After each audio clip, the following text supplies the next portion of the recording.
Welcome to Strange Books Read Aloud. We provide a curated collection of the hidden classics. I'm Thomas, your host and narrator. Tonight we've got a good one. If you enjoy this content, feel free to like, subscribe, and share. Make yourself comfortable and let the show begin. Bansir, the chariot builder, sits stone still on the low wall outside his workshop. An unfinished chariot behind him and an empty meal bag inside. He has not a single shekel to his name, yet he cannot bring himself to pick up his tools.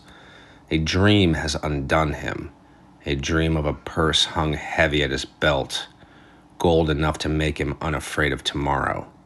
He wakes to the same lean poverty as ever, and the ache of that vanished purse will never leave him. That ache is where George Clason begins.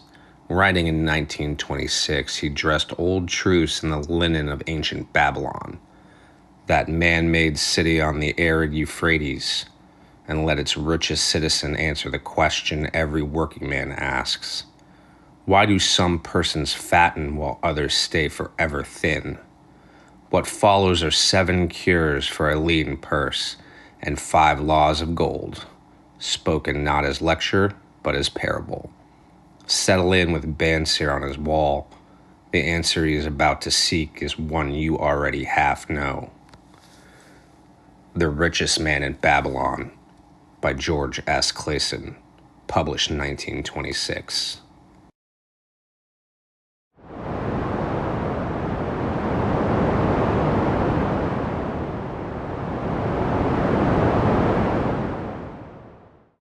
George Samuel Clason was born in Louisiana, Missouri on November 7, 1874.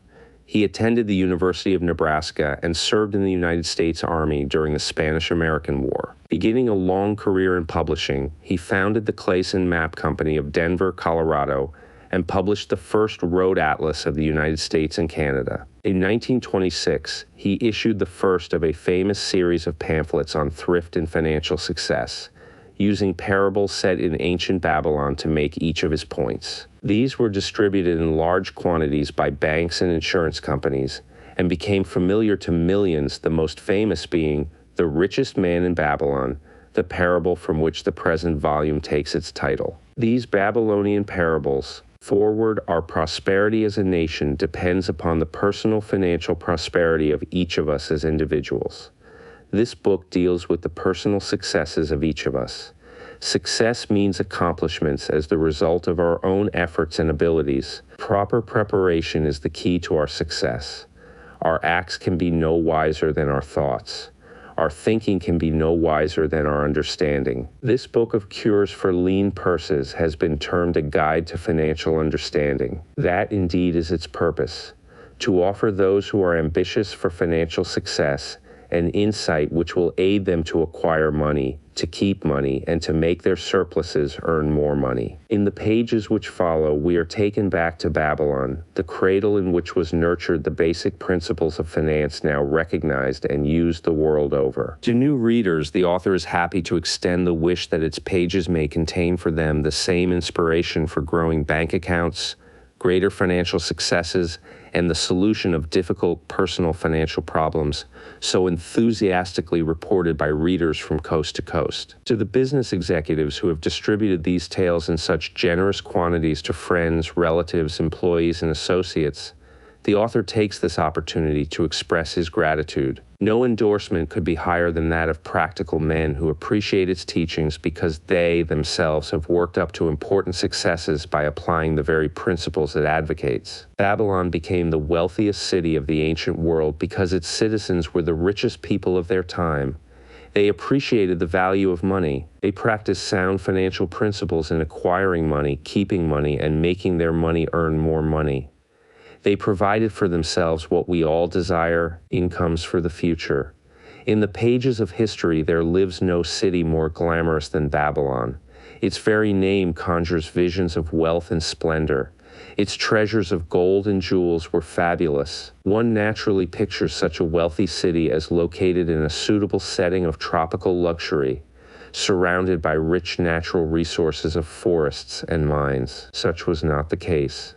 It was located beside the Euphrates River in a flat, arid valley, It had no forests, no mines, not even stone for building.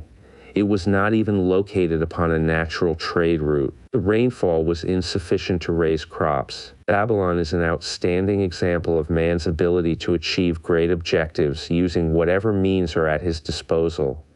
All of the resources supporting this large city were man-developed. All of its riches were man-made. Babylon possessed just two natural resources, a fertile soil and water in the river. With one of the greatest engineering accomplishments of this or any other day, Babylonian engineers diverted the waters from the river by means of dams and immense irrigation canals. Far out across that arid valley went these canals to pour the life-giving waters over the fertile soil. This ranks among the first engineering feats known to history. Such abundant crops as were the reward of this irrigation system the world had never seen before. Fortunately, during its long existence, Babylon was ruled by successive lines of kings to whom conquest and plunder were but incidental. While it engaged in many wars, most of these were local or defensive against ambitious conquerors from other countries who coveted the fabulous treasures of Babylon. The outstanding rulers of Babylon live in history because of their wisdom, enterprise, and justice. Babylon produced no strutting monarchs who sought to conquer the known world that all nations might pay homage to their egotism. As a city, Babylon exists no more. When those energizing human forces that built and maintained the city for thousands of years were withdrawn, it soon became a deserted ruin. The site of the city is in Asia, about 600 miles east of the Suez Canal, just north of the Persian Gulf. The latitude is about 30 degrees above the equator, practically the same as that of Yuma, Arizona. It possessed a climate similar to that of this American city, hot and dry. Today, this valley of the Euphrates, once a populous irrigated farming district, is again a windswept arid waste. Scant grass and desert shrubs strive for existence against the wind-blown sands. Gone are the fertile fields, the mammoth cities, and the long caravans of rich merchandise. Nomadic bands of Arabs, securing a scant living by tending small herds, are the only inhabitants. Such it has been since about the beginning of the Christian era. Dotting this valley are earthen hills. For centuries, they were considered by travelers to be nothing else. The attention of archaeologists were finally attracted to them because of broken pieces of pottery and brick washed down by the occasional rainstorms. Expeditions, financed by European and American museums, were sent here to excavate and see what could be found. Picks and shovels soon proved these hills to be ancient cities. City graves, they might well be called. Babylon was one of these. Over it for something like 20 centuries, the winds had scattered the desert dust. Built originally of brick, all exposed walls had disintegrated and gone back to earth once more. Such is Babylon, the wealthy city today. A heap of dirt, so long abandoned that no living person even knew its name until it was discovered by carefully removing the refuse of centuries from the streets and the fallen wreckage of its noble temples and palaces. Many scientists consider the civilization of Babylon and other cities in this valley to be the oldest of which there is a definite record. Positive dates have been proved reaching back 8,000 years. An interesting fact in this connection is the means used to determine these dates. Uncovered in the ruins of Babylon were descriptions of an eclipse of the sun. Modern astronomers readily computed the time when such an eclipse visible in Babylon occurred and thus established a known relationship between their calendar and our own. In this way, we have proved that 8,000 years ago, the Sumerites who inhabited Babylonia were living in walled cities. One can only conjecture for how many centuries previous such cities had existed. Their inhabitants were not mere barbarians living within protecting walls. They were an educated and enlightened people. So far as written history goes, they were the first engineers, the first astronomers, the first mathematicians, the first financiers, and the first people to have a written language. Mention has already been made of the irrigation systems which transformed the arid valley into an agricultural paradise. The remains of these canals can still be traced, although they are mostly filled with accumulated sand. Some of them were of such size that, when empty of water, a dozen horses could be ridden abreast along their bottoms. In size, they compare favorably with the largest canals in Colorado and Utah. In addition to irrigating the valley lands, Babylonian engineers completed another project of similar magnitude. By means of an elaborate drainage system, they reclaimed an immense area of swampland at the mouths of the Euphrates and Tigris rivers, and put this also under cultivation. Herodotus, the Greek traveler and historian, visited Babylon while it was in its prime, and has given us the only known description by an outsider. His writings give a graphic description of the city and some of the unusual customs of its people. He mentions the remarkable fertility of the soil and the bountiful harvest of wheat and barley which they produced. The glory of Babylon has faded, but its wisdom has been preserved for us. For this we are indebted to their form of records. In that distant day, the use of paper had not been invented. Instead, they laboriously engraved their writing upon tablets of moist clay. When completed, these were baked and became hard tile. In size, they were about 6 by 8 inches and an inch in thickness. These clay tablets, as they are commonly called, were used much as we use modern forms of writing. Upon them were engraved legends, poetry, history, transcriptions of royal decrees, the laws of the land, titles to property, promissory notes, and even letters which were dispatched by messengers to distant cities. From these clay tablets we are permitted an insight into the intimate personal affairs of the people.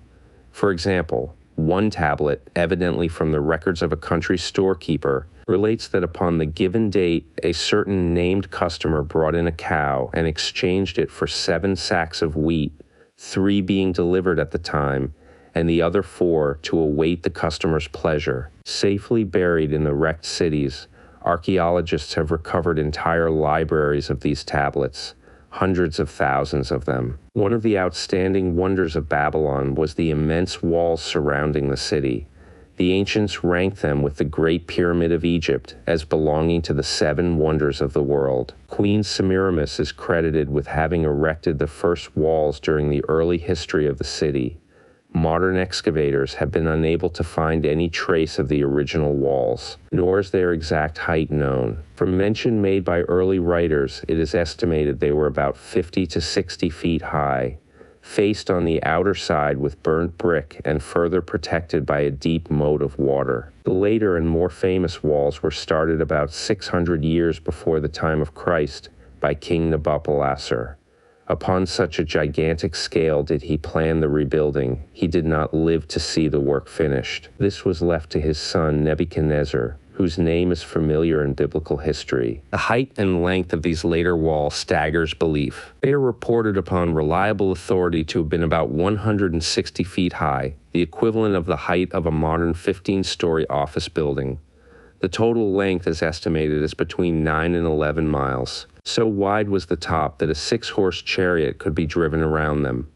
Of this tremendous structure, little now remains except portions of the foundations and the moat. In addition to the ravages of the elements, the Arabs completed the destruction by quarrying the brick for building purposes elsewhere. Against the walls of Babylon marched, in turn, the victorious armies of almost every conqueror of that age of wars of conquest.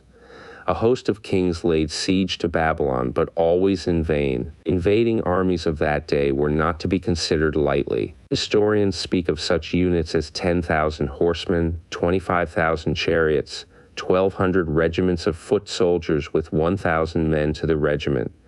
Often 2 or 3 years of preparation would be required to assemble war materials and depots of food along the proposed line of march. The city of Babylon was organized much like a modern city. There were streets and shops. Peddlers offered their wares through residential districts. Priests officiated in magnificent temples. Within the city was an inner enclosure for the royal palaces. The walls about this were said to have been higher than those about the city. The Babylonians were skilled in the arts. These included sculpture, painting, weaving, gold working, and the manufacture of metal weapons and agricultural implements. Their jewelers created most artistic jewelry. Many samples have been recovered from the graves of its wealthy citizens and are now on exhibition in the leading museums of the world. At a very early period, when the rest of the world was still hacking at trees with stone-headed axes, or hunting and fighting with flint-pointed spears and arrows, The Babylonians were using axes, spears, and arrows with metal heads. The Babylonians were clever financiers and traders. So far as we know, they were the original inventors of money as a means of exchange of promissory notes and written titles to property. Babylon was never entered by hostile armies until about 540 years before the birth of Christ. Even then, the walls were not captured. The story of the fall of Babylon is most unusual.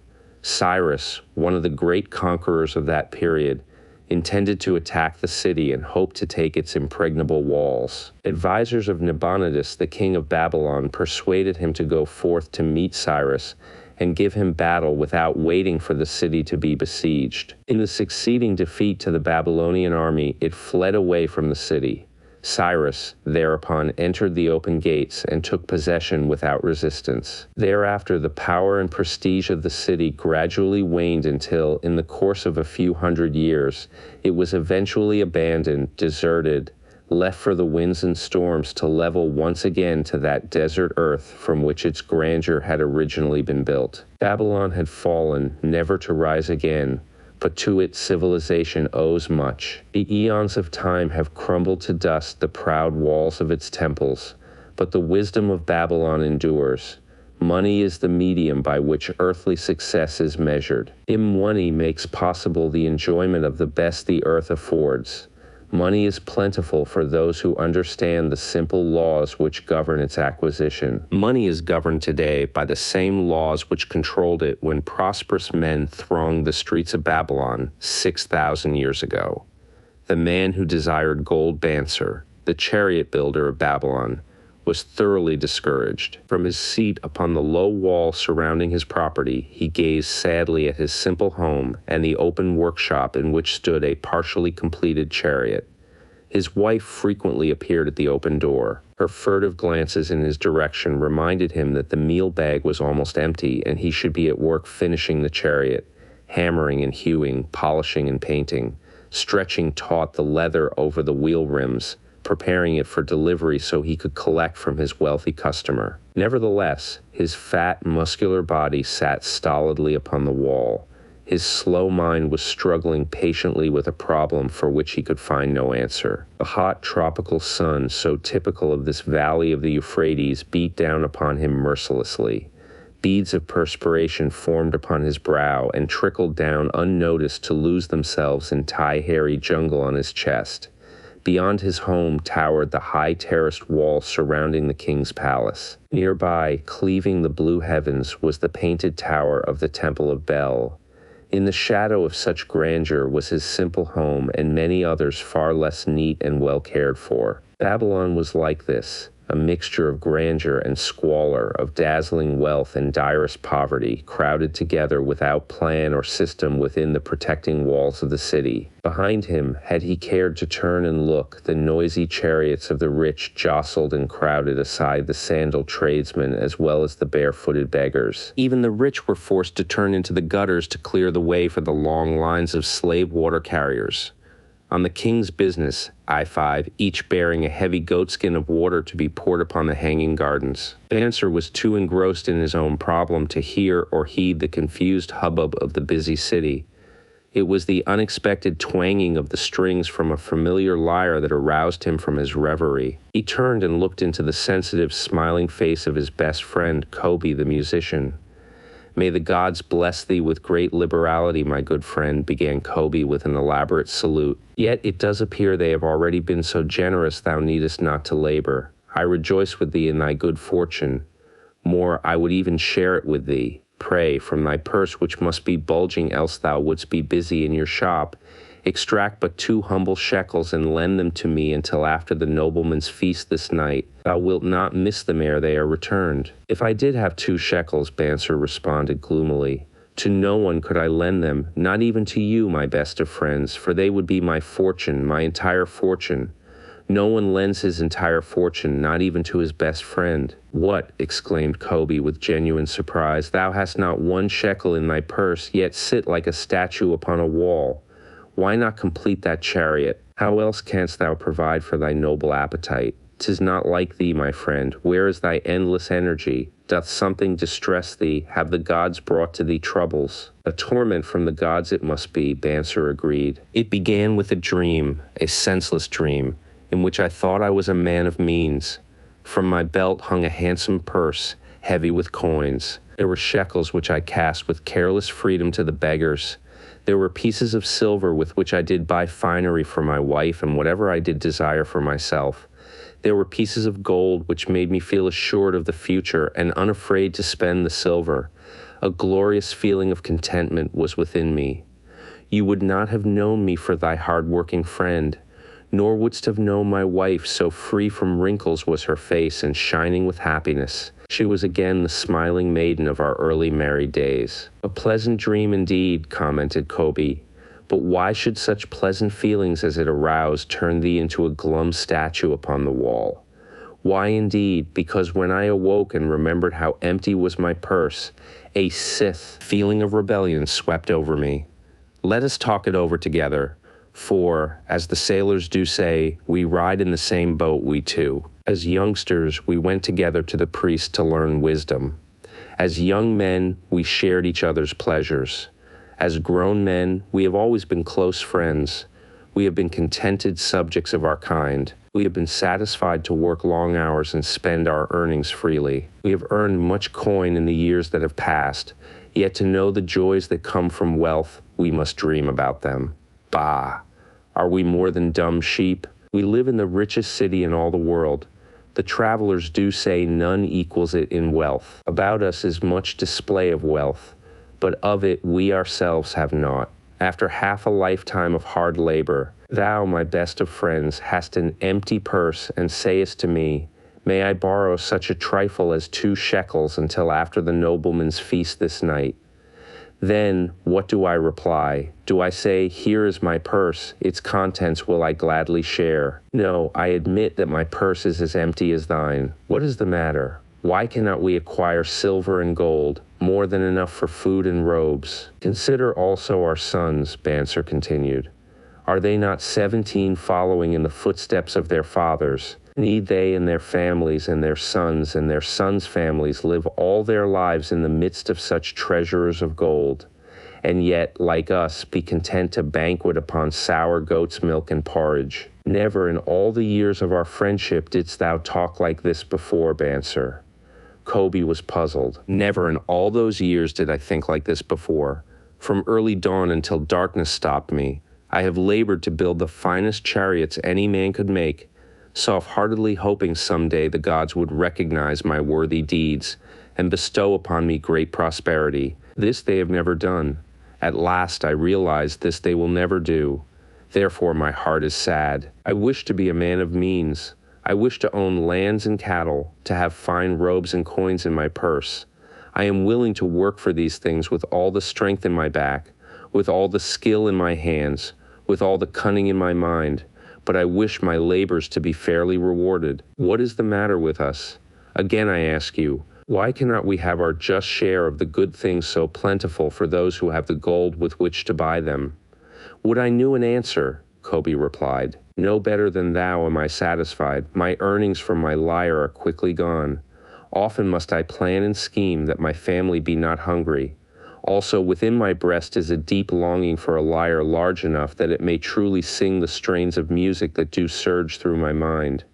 With such an instrument could I make music finer than even the king has heard before. Such a lyre thou shouldst have. No man in all Babylon could make it sing more sweetly, could make it sing so sweetly not only the king but the gods themselves would be delighted. But how mayest thou secure it while we both of us are as poor as the king's slaves? Listen to the bell. Here they come. He pointed to the long column of half-naked, sweating water-bearers plodding laboriously up the narrow street from the river. 5 abreast they marched, each bent under a heavy goat skin of water. A fine figure of a man, he who doth lead them. Kobe indicated the wearer of the bell who marched in front without a load. A prominent man in his own country, 'tis easy to see. There are many good figures in the line, Banser agreed, as good men as we. Tall, blond men from the north, laughing black men from the south, little brown men from the nearer countries. all marching together from the river to the gardens, back and forth, day after day, year after year, naught of happiness to look forward to, beds of straw upon which to sleep, hard grain porridge to eat. Pity the poor brutes, Kobe, pity them I do. Yet thou dost make me see how little better off are we, free men though we call ourselves. That is truth, Kobe, unpleasant thought though it be. We do not wish to go on year after year living slavish lives, working, getting nowhere. Might we not find out how others acquire gold and do as they do, Kobe inquired. Perhaps there is some secret we might learn if we but sought from those who knew, replied Banser thoughtfully. This very day, suggested Kobe, I did pass our old friend Arkad riding in his golden chariot. This I will say, he did not look over my humble head as many in his station might consider his right. Instead, he did wave his hand that all onlookers might see him pay greetings and bestow his smile of friendship upon Kobe the musician. He is claimed to be the richest man in all Babylon, Banser mused. So rich the king is said to seek his golden aid in affairs of the treasury, Kobe replied. So rich, Banser interrupted. I fear if I should meet him in the darkness of the night, I should lay my hands upon his fat wallet. Nonsense, reproved Kobe. A man's wealth is not in the purse he carries. A fat purse quickly empties if there be no golden stream to refill it. Arcade has an income that constantly keeps his purse full, no matter how liberally he spends. Income, that is the thing, ejaculated Banser. I wish an income that will keep flowing into my purse, whether I sit upon the wall or travel to far lands. Arcade must know how a man can make an income for himself. Dost suppose it is something he could make clear to a mind as slow as mine? Methinks he did teach his knowledge to his son Nomasir, Kobe responded. Did he not go to Nineveh and, so it is told at the inn, become, without aid from his father, one of the richest men in that city? Kobe, thou bringest to me a rare thought. A new light gleamed in Banser's eyes. It cost nothing to ask wise advice from a good friend, and Arcade was always that. Never mind though our purses be as empty as the falcon's nest of a year ago. Let that not detain us. We are weary of being without gold in the midst of plenty. We wish to become men of means. Come. Let us go to Arkad and ask how we also may acquire incomes for ourselves. Thou speakest with true inspiration, Banser. Thou bringest to my mind a new understanding. Thou makest me to realize the reason why we have never found any measure of wealth. We never sought it. Thou hast labored patiently to build the staunchest chariots in Babylon. To that purpose was devoted your best endeavors. Therefore, at it thou didst succeed. I strove to become a skillful lyre player, and at it I did succeed. In those things toward which we exerted our best endeavors we succeeded. The gods were content to let us continue thus. Now, at last, we see a light bright like that from the rising sun. It biddeth us to learn more that we may prosper more. With a new understanding we shall find honorable ways to accomplish our desires. Let us go to Arkad this very day, Banser urged. Also, let us ask other friends of our boyhood days, who have fared no better than ourselves, to join us that they too may share in his wisdom. Thou wert ever thus thoughtful of thy friends, Banser. Therefore hast thou many friends. It shall be as thou sayest.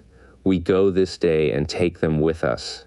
In old Babylon there once lived a certain very rich man named Arkad. Far and wide he was famed for his great wealth. Also was he famed for his liberality. He was generous in his charities.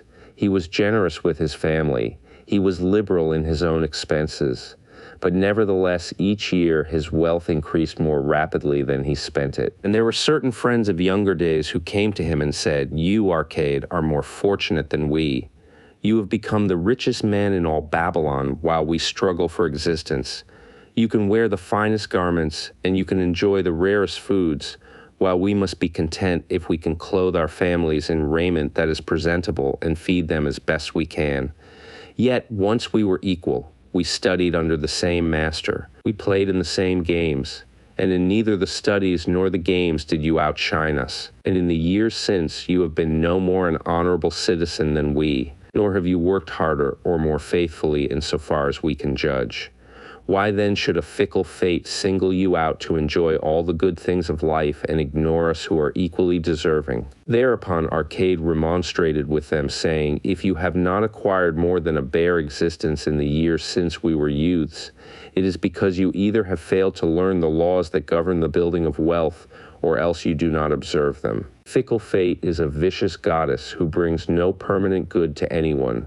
On the contrary, she brings ruin to almost every man upon whom she showers unearned gold.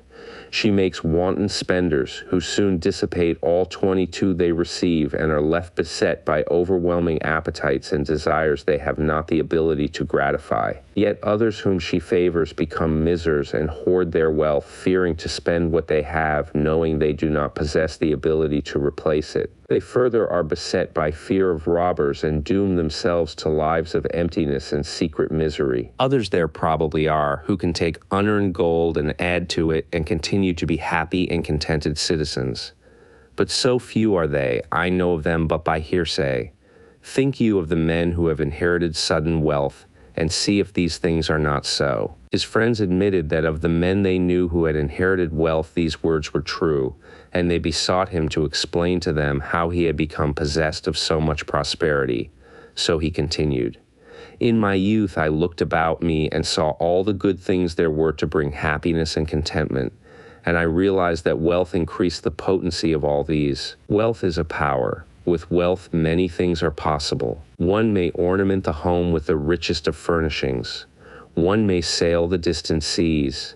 One may feast on the delicacies of far lands. One may buy the ornaments of the gold worker and the stone polisher. One may even build mighty temples for the gods. One may do all these things and many others in which there is delight for the senses and gratification for the soul.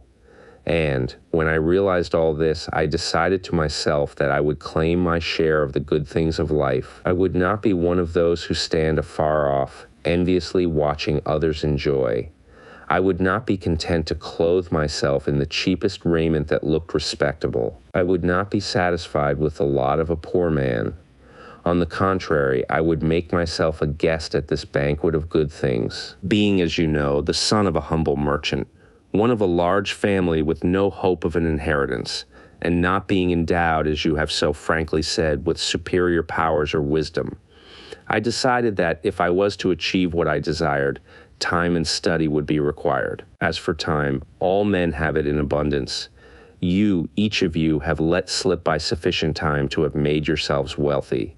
Yet you admit you have nothing to show except your good families, of which you can be justly proud. As for study, did not our wise teacher teach us that learning was of two kinds, the one kind being the things we learned and knew, and the other being the training that taught us how to find out what we did not know. Therefore did I decide to find out how one might accumulate wealth, and when I had found out, to make this my task and do it well.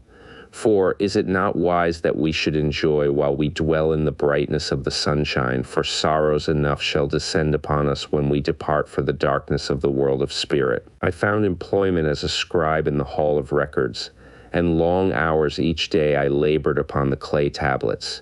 Week after week and month after month I labored, yet for my 24 earnings I had naught to show. Food and clothing and penance to the gods, and other things of which I could remember not what, absorbed all my earnings. But my determination did not leave me. And one day Algamish, the moneylender, came to the house of the city master and ordered a copy of the 9th law, and he said to me, I must have this in 2 days, and if the task is done by that time, 2 coppers will I give to thee. So I labored hard, but the law was long, and when Algamish returned the task was unfinished. He was angry, and had I been his slave, he would have beaten me. But knowing the city master would not permit him to injure me, I was unafraid. So I said to him, Algamish, you are a very rich man. Tell me how I may also become rich. And all night I will carve upon the clay, and when the sun rises it shall be completed. He smiled at me and replied, you are a forward knave, but we will call it a bargain. That night I carved, though my back pained and the smell of the wick made my head ache until my eyes could hardly see. But when he returned at sunup, the tablets were complete. Now, I said, tell me what you promised. You have fulfilled your part of our bargain, my son, he said to me kindly, and I am ready to fulfill mine. I will tell you these things you wish to know because I am becoming an old man, and an old tongue loves to wag. And when youth comes to age for advice, he receives the wisdom of years. But too often does youth think that age knows only the wisdom of days that are gone, and therefore profits not. But remember this, the sun that shines today is the sun that shone when thy father was born, and will still be shining when thy last grandchild shall pass into the darkness. The thoughts of youth, he continued, are bright lights that shine forth like the meteors that oft make brilliant the sky. But the wisdom of age is like the fixed stars that shine so unchanged that the sailor may depend upon them to steer his course. Mark you well my words, for if you do not, you will fail to grasp the truth that I will tell you, and you will think that your night's work has been in vain. Then he looked at me shrewdly from under his shaggy brows and said in a low, forceful tone, T found the road to wealth when I decided that a part of all I earned was mine to keep, and so will you. Then he continued to look at me with a glance that I could feel pierce me, but said no more. T's that all? I asked. That was sufficient to change the heart of a sheep herder into the heart of a moneylender, he replied. But all I earn is mine to keep, is it not? I demanded. Far from it, he replied. Do you not pay the garment maker? Do you not pay the sandal maker? Do you not pay for the things you eat? Can you live in Babylon without spending? What have you to show for your earnings of the past mouth? What for the past year? Fool, you pay to everyone but yourself. Dullard, you labor for others. As well be a slave and work for what your master gives you to eat and wear. If you did keep for yourself 1/10 of all 26 you earn, how much would you have in 10 years? My knowledge of the numbers did not forsake me, and I answered, as much as I earn in 1 year. You speak but half the truth, he retorted. Every gold piece you save is a slave to work for you. Every copper it earns is its child that also can earn for you. If you would become wealthy, then what you save must earn, and its children must earn, that all may help to give to you the abundance you crave. You think I cheat you for your long night's work, he continued, but I am paying you 1,000 times over if you have the intelligence to grasp the truth I offer you. A part of all you earn is yours to keep. It should be not less than 1/10, no matter how little you earn. It can be as much more as you can afford. Pay yourself first. Do not buy from the clothes maker and the sandal maker more than you can pay out of the rest and still have enough for food and charity and penance to the gods. Wealth, like a tree, grows from a tiny seed.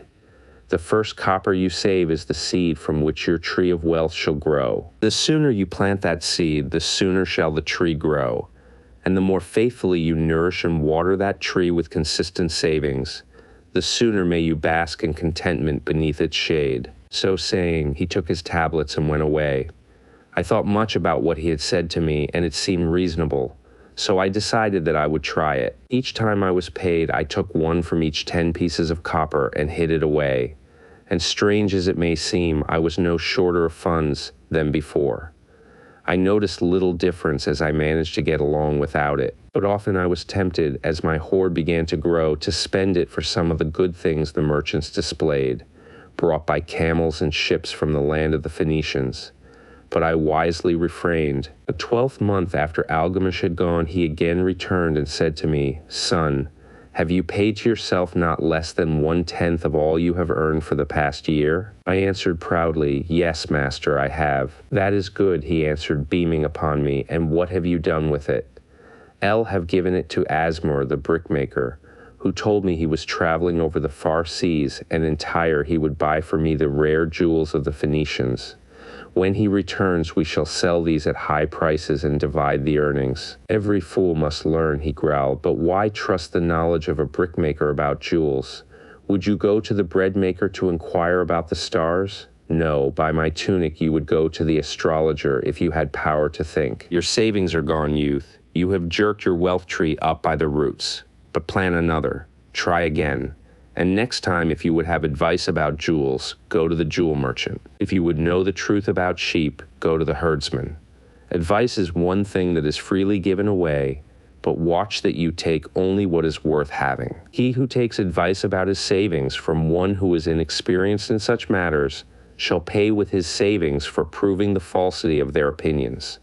Saying this, he went away, and it was as he said, for the Phoenicians are scoundrels and sold to Asmur worthless bits of glass that look like 28 gems. But as Algamish had bid me, I again saved each 10th copper, for I now had formed the habit, and it was no longer difficult. Again, 12 months later, Algamish came to the room of the scribes and addressed me. What progress have you made since last I saw you? I've paid myself faithfully, I replied, and my savings I have entrusted to Agar the Shieldmaker, to buy bronze, and each 4th month he does pay me the rental. That is good. And what do you do with the rental? I do have a great feast with honey and fine wine and spiced cake. Also I have bought me a scarlet tunic, and some day I shall buy me a young ass upon which to ride. To which Algamish laughed. You do eat the children of your savings, then how do you expect them to work for you? And how can they have children that will also work for you? First get thee an army of golden slaves, and then many a rich banquet may you enjoy without regret. So saying, he again went away. Nor did I again see him for 2 years, when he once more returned, and his face was full of deep lines and his eyes drooped, for he was becoming a very old man. And he said to me, Arcad, hast thou yet achieved the wealth thou dreamed of? And I answered, not yet all that I desire, but some I have, and it earns more, and its earnings earn more. And do you still take the advice of brickmakers? About brickmaking they give good advice, I retorted. Arcad, he continued, you have learned your lessons well. You first learned to live upon less than you could earn. Next, you learned to seek advice from those who were competent through their own experiences to give it. And, lastly, you have learned to make gold work for you. You have taught yourself how to acquire money, how to keep it, and how to use it. Therefore, you are competent for a responsible position. I am becoming an old man. My sons think only of spending and give no thought to earning. My interests are great, and I fear too much for me to look after. If you will go to Nipper and look after my lands there, I shall make you my partner, and you shall share in my estate. So I went to Nipper and took charge of his holdings, which were large. And because I was full of ambition, and because I had mastered the 3 laws of successfully handling wealth, I was enabled to increase greatly the value of his properties. So I prospered much. And when the spirit of Algamish departed for the sphere of darkness, I did share in his estate as he had arranged under the law. So spake Arcad. And when he had finished his tale, one of his friends said, you were indeed fortunate that Algamish made of you an heir. Fortunate only in that I had the desire to prosper before I first met him. For 4 years did I not prove my definiteness of purpose by keeping 1/10 of all earned. Would you call a fisherman lucky who for years so studied the habits of the fish that with each changing wind he could cast his nets about them? Opportunity is a haughty goddess who wastes no time with those who are unprepared. You had strong willpower to keep on after you lost your first year's savings. You are unusual in that way, spoke up another. Willpower, retorted Arcad. What nonsense! Do you think willpower gives a man the strength to lift a burden the camel cannot carry, or to draw a load the oxen cannot budge? Willpower is but the unflinching purpose to carry a task you set for yourself to fulfillment. If I set for myself a task, be it ever so trifling, I shall see it through. How else shall I have confidence in myself to do important things? Should I say to myself, for 100 days as I walk across the bridge into the city, I will pick from the road a pebble and cast it into the stream, I would do it. If on the 7th day I pass by without remembering, I would not say to myself, tomorrow I will cast 2 pebbles which will do as well. Instead, I would retrace my steps and cast the pebble. Nor on the 20th day would I say to myself, Arcad, this is useless. What does it avail you to cast a pebble every day? Throw in a handful and be done with it. No, I would not say that, nor do it. When I set a task for myself, I complete it. Therefore, I am careful not to start difficult and impractical tasks, because I love leisure. And then another friend spoke up and said, if what you tell is true, and it does seem, as you have said, reasonable, then being so simple, if all men did it, there would not be enough wealth to go around. Wealth grows wherever men exert energy, Arcad replied. If a rich man builds him a new palace, is the gold he pays out gone? No, the brickmaker has part of it, and the laborer has part of it, and the artist has part of it, and everyone who labors upon the house has part of it. Yet when the palace is completed, is it not worth all it cost? And is the ground upon which it stands not worth more because it is there? And is the ground that adjoins it not worth more because it is there?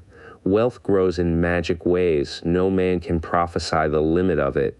Have not the Phoenicians built great cities on barren coasts with the wealth that comes from their ships of commerce on the seas? What then do you advise us to do that we also may become rich? Asks still another of his friends. The years have passed, and we are no longer young men, and we have nothing put by. I advise that you take the wisdom of Algamish and say to yourselves, a part of all I earn is mine to keep. Say it in the morning when you first arise. Say it at noon. Say it at night. Say it each hour of every day. Say it to yourself until the words stand out like letters of fire across the sky. Impress yourself with the idea. Fill yourself with the thought. Then take whatever portion seems wise.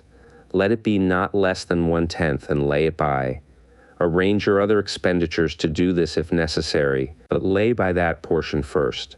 Soon you will realize what a rich feeling it is to own a treasure upon which you alone have claim. As it grows, it will stimulate you. A new joy of life will thrill you. Greater efforts will come to you to earn more. For of your increased earnings, will not the same percentage be also yours to keep? Then learn to make your treasure work for you. Make it your slave. Make its children and its children's children work for you. Ensure an income for thy future. Look thou at the aged, and forget not that in the days to come thou also will be numbered among them. Therefore invest thy treasure with greatest caution, that it be not lost. Usurious rates of return are deceitful sirens that sing but to lure the unwary upon the rocks of loss and remorse. Provide also that thy family may not want should the gods call thee to their realms. For such protection it is always possible to make provision with small payments at regular intervals. Therefore the provident man delays not in expectation of a large sum becoming available for such a wise purpose. Counsel with wise men. Seek the advice of men whose daily work is handling money. Let them save you from such an error as I myself made in entrusting my money to the judgment of Osmor, the brickmaker. A small return and a safe one is far more desirable than risk. Enjoy life while you are here. Do not overstrain or try to save too much. If 1/10 of all you earn is as much as you can comfortably keep, be content to keep this portion. Live otherwise according to your income, and let not yourself get and afraid to spend. Life is good, and life is rich with things worthwhile and things to enjoy. His friends thanked him and went away. Some were silent because they had no imagination and could not understand. Some were sarcastic because they thought that one so rich should divide with old friends not so fortunate. But some had in their eyes a new light. They realized that Algamish had come back each time to the room of the scribes because he was watching a man work his way out of darkness into light. When that man had found the light, a place awaited him. No one could fill that place until he had for himself worked out his own understanding, until he was ready for opportunity. These latter were the ones who, in the following years, frequently revisited Arcad, who received them gladly. He counseled with them and gave them freely of his wisdom, as men of broad experience are always glad to do. And he assisted them in so investing their savings that it would bring in a good interest with safety, and would neither be lost nor entangled in investments that paid no dividends. The turning point in these men's lives came upon that day when they realized the truth that had come from Algamish to Arcad, and from Arcad to them. A part of all you earn is yours to keep. 7 cures for a lean purse. The glory of Babylon endures. Down through the ages its reputation comes to us as the richest of cities, its treasures as fabulous. Yet it was not always so. The riches of Babylon were the results of the wisdom of its people. They first had to learn how to become wealthy. When the good king Sargon returned to Babylon after defeating his enemies, the Elamites, he was confronted with a serious situation. The royal chancellor explained it to the king thus: "After many years of great prosperity brought to our people, because your majesty built the great irrigation canals and the mighty temples of the gods, now that these works are completed, the people seem unable to support themselves. The laborers are without employment, the merchants have few customers, the farmers are unable to sell their produce, The people have not enough gold to buy food. But where has all the gold gone that we spent for these great improvements? Demanded the king. It has found its way, I fear, responded the chancellor, into the possession of a few very rich men of our city. It filtered through the fingers of most our people as quickly as the goat's milk goes through the strainer. Now that the stream of gold has ceased to flow, most of our people have nothing to for their earnings. The king was thoughtful for some time. Then he asked, "Why should so few men be able to acquire all the gold?" "Because they know how," replied the chancellor. "One may not condemn a man for succeeding because he knows how. Neither may one with justice take away from a man what he has fairly earned, to give to men of less ability." "But why," demanded the king, "should not all the people learn how to accumulate gold and therefore become themselves rich and prosperous?" "Quite possible, Your Excellency. But who can teach them? Certainly not the priests, because they know naught of money-making." "Who knows best in all our city how to become wealthy, Chancellor?" asked the king. "Thy question answers itself, Your Majesty. Who has amassed the greatest wealth in Babylon?" "Well said, my able Chancellor. It is Arcade. He is richest man in Babylon. Bring him before me on the morrow." Upon the following day, as the king had decreed, Arcade appeared before him, straight and sprightly despite his 80. "Arcade," spoke the king, "is it true thou art the richest man in Babylon?" "So it is reported, Your Majesty, and no man disputes it." "How becamest thou so wealthy?" "By taking advantage of opportunities available to all citizens of our good city. Thou hadst nothing to start with, only a great desire for wealth. Besides this, nothing." "Arcade," continued the king, "our city is in a very unhappy state because a few men know how to acquire wealth and therefore monopolize it, while the mass of our citizens lack the knowledge of how to keep any part of the gold they receive. It is my desire that Babylon be the wealthiest city in the world. Therefore, it must be a city of many wealthy men. Therefore, we must teach all the people how to acquire riches. Tell me, Arcade, is there any secret to acquiring wealth? Can it be taught?" "It is practical, Your Majesty. That which one man knows can be taught to others." The king's eyes glowed. "Arcade, thou speakest the words I wish to hear. Wilt thou lend thyself to this great cause? Wilt thou teach thy knowledge to a school for teachers, each of whom shall teach others until there are enough trained to teach these truths to every worthy subject in my domain?" Arcade bowed and said, "I am thy humble servant to command. Whatever knowledge I possess will I gladly give for the betterment of my fellowmen and the glory of my king. Let your good chancellor arrange for me a class of 100 men, and I will teach to them those 7 cures which did fatten my purse, than which there was none leaner in all Babylon." A fortnight later, in compliance with the king's command, the chosen 100 assembled in the great hall of the Temple of Learning, seated upon colorful rings in a semicircle. Arcade sat beside a small taboret upon which smoked a sacred lamp, sending forth a strange and pleasing odor. "Behold the richest man in Babylon," whispered a student, nudging his neighbor as Arcade arose. "He is but a man even as the rest of us." "As a dutiful subject of our great king," Arcade began, "I stand before you in his service. Because once I was a poor youth who did greatly desire gold, and because I found knowledge that enabled me to acquire it, he asked that I impart unto you my knowledge. I started my fortune in the humblest way.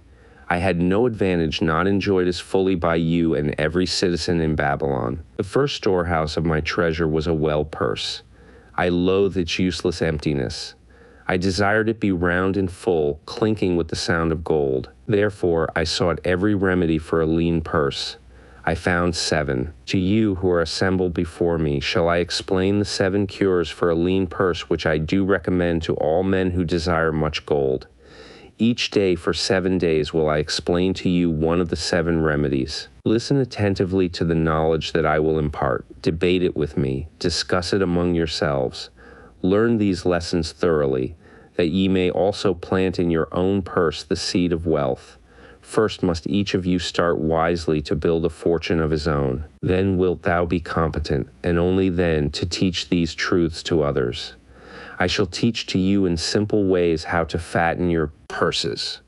This is the first step leading to the temple of wealth, and no man may climb who cannot plant his feet firmly upon the first step. We shall now consider the first cure. The first cure, start thy purse to fattening, Arcade, addressed a thoughtful man in the second row. My good friend, at what craft workest thou? L, replied the man, I am a scribe and carve records upon the clay tablets. Even at such labor did I myself earn my first coppers. Therefore thou hast the same opportunity to build a fortune. He spoke to a florid-faced man farther back. Pray tell also what dost thou to earn thy bread?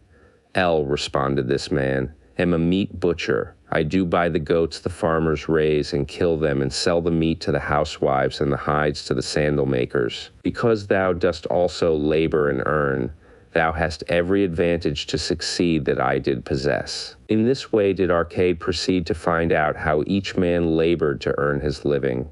When he had done questioning them, he said, Now, my students, ye can see that there are many trades and labors at which men may earn coins. Each of the ways of earning is a stream of gold from which the worker doth divert by his labors a portion to his own purse. Therefore into the purse of each of you flows a stream of coins, large or small, according to his ability. Is it not so? Thereupon they agreed that it was so. Then continued Arcade, if each of you desireth to build for himself a fortune, is it not wise to start by utilizing that source of wealth which he already has established? To this they agreed. Then Arcade turned to a humble man who had declared himself an egg merchant.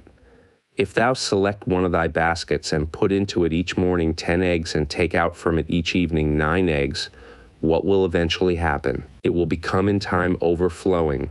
Why? Because each day I put in 1 more egg than I take out. Arcade turned to the class with a smile. Does any man here have a lean purse? First they looked amused, then they laughed. Lastly they waved their purses in jest. All right, he continued.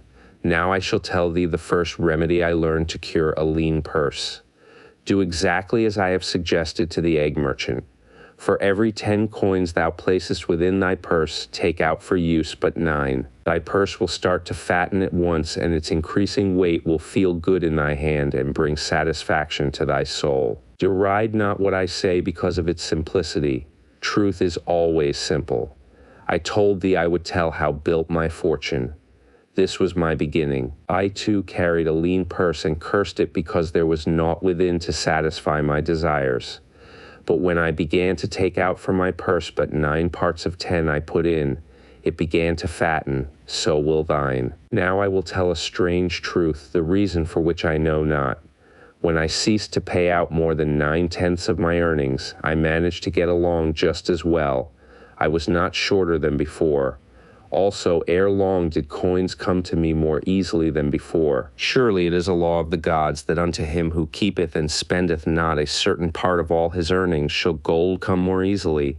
Likewise, him whose purse is empty does gold avoid. Which desirest thou the most? Is it the gratification of thy desires of each day, a jewel, a bit of finery, better raiment, more food, things quickly gone and forgotten? Or is it substantial belongings, gold, lands, herds, merchandise, income-bringing investments? The coins thou takest from thy purse bring the first. The coins thou leavest within it will bring the latter. This, my students, was the first cure I did discover for my lean purse. For each 10 coins I put in, to spend but 9. Debate this amongst yourselves. If any man proves it untrue, tell me upon the morrow when we shall meet again. The second cure, control thy expenditures. Some of your members, my students, have asked me this. How can a man keep 1/10 of all he earns in his purse when all the coins he earns are not enough for his necessary expenses? So did Arcade address his students upon the second day. Yesterday, how many of thee carried lean purses? All of us, answered the class. Yet thou do not all earn the same. Some earn much more than others. Some have much larger families to support. Yet all purses were equally lean. Now I will tell thee an unusual truth about men and sons of men. It is this, that what each of us calls our necessary expenses will always grow to equal our incomes unless we protest to the contrary. Confuse not the necessary expenses with thy desires.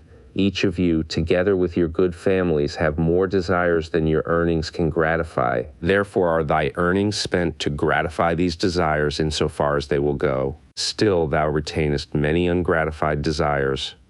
All men are burdened with more desires than they can gratify. Because of my wealth thinkest thou I may gratify every desire? 'Tis a false idea. There are limits to my time. There are limits to my strength. There are limits to the distance I may travel. There are limits to what I may eat. There are limits to the zest with which I may enjoy. I say to you that just as weeds grow in a field wherever the farmer leaves space for their roots, even so freely do desires grow in men whenever there is a possibility of their being gratified. Thy desires are a multitude, and those that thou mayest gratify are but few. Study thoughtfully thy accustomed habits of living. Herein may be most often found certain accepted expenses that may wisely be reduced or eliminated. Let thy motto be 100% of appreciated value demanded for each coin spent. Therefore, engrave upon the clay each thing for which thou desirest to spend. Select those that are necessary and others that are possible through the expenditure of 9/10 of thy income. Cross out the rest and consider them but a part of that great multitude of desires that must go unsatisfied and regret them not. Budget then thy necessary expenses. Touch not the 1/10 that is fattening thy purse. Let this be thy great desire that is being fulfilled. Keep working with thy budget. Keep adjusting it to help thee. Make it thy first assistant in defending thy fattening purse. Hereupon one of the students, wearing a robe of red and gold, arose and said, I am a free man. I believe it is my right to enjoy the good things of life. Therefore do I rebel against the slavery of a budget which determines just how much I may spend and for what. I feel it would take much pleasure from my life and make me little more than a pack-ass to carry a burden. To him Arcade replied, Who, my friend, would determine thy budget? I would make it for myself, responded the protesting one. In that case, were a pack-ass to budget his burden, would he include therein jewels and rugs and heavy bars of gold? Not so. He would include hay and grain and a bag of water for the desert trail. The purpose of a budget is to help thy purse to fatten. It is to assist thee to have thy necessities and, insofar as attainable, thy other desires. It is to enable thee to realize thy most cherished desires by defending them from thy casual wishes. Like a bright light in a dark cave, thy budget shows up the leaks from thy purse and enables thee to stop them and control thy expenditures for definite and gratifying purposes. This, then, is the second cure for a lean purse. Budget thy 43 expenses that thou mayest have coins to pay for thy necessities, to pay for thy enjoyments, and to gratify thy worthwhile desires without spending more than 9/10 of thy earnings. The third cure, make thy gold multiply. Behold, thy lean purse is fattening. Thou hast disciplined thyself to leave therein 1/10 of all thou earnest. Thou hast controlled thy expenditures to protect thy growing treasure. Next we will consider means to put thy treasure to labor and to increase. Gold in a purse is gratifying to own and satisfieth a miserly soul, but earns nothing. The gold we may retain from our earnings is but the start. The earnings it will make shall build our fortunes. So spoke Arcade upon the third day to his class. How therefore may we put our gold to work? My first investment was unfortunate, for I lost all. Its tale I will relate later. My first profitable investment was a loan I made to a man named Agar, a shield maker. Once each year did he buy large shipments of bronze brought from across the sea to use in his trade. Lacking sufficient capital to pay the merchants, he would borrow from those who had extra coins. He was an honorable man. His borrowing he would repay, together with a liberal rental as he sold his shields. Each time I loaned to him, I loaned back also the rental he had paid to me. Therefore not only did my capital increase, but its earnings likewise increased. Most gratifying was it to have these sums returned to my purse. I tell you, my students, a man's wealth is not in the coins he carries in his purse. It is the income he buildeth, the golden stream that continually floweth into his purse and keepeth it always bulging. That is what every man desireth. That is what thou, each one of thee, desireth.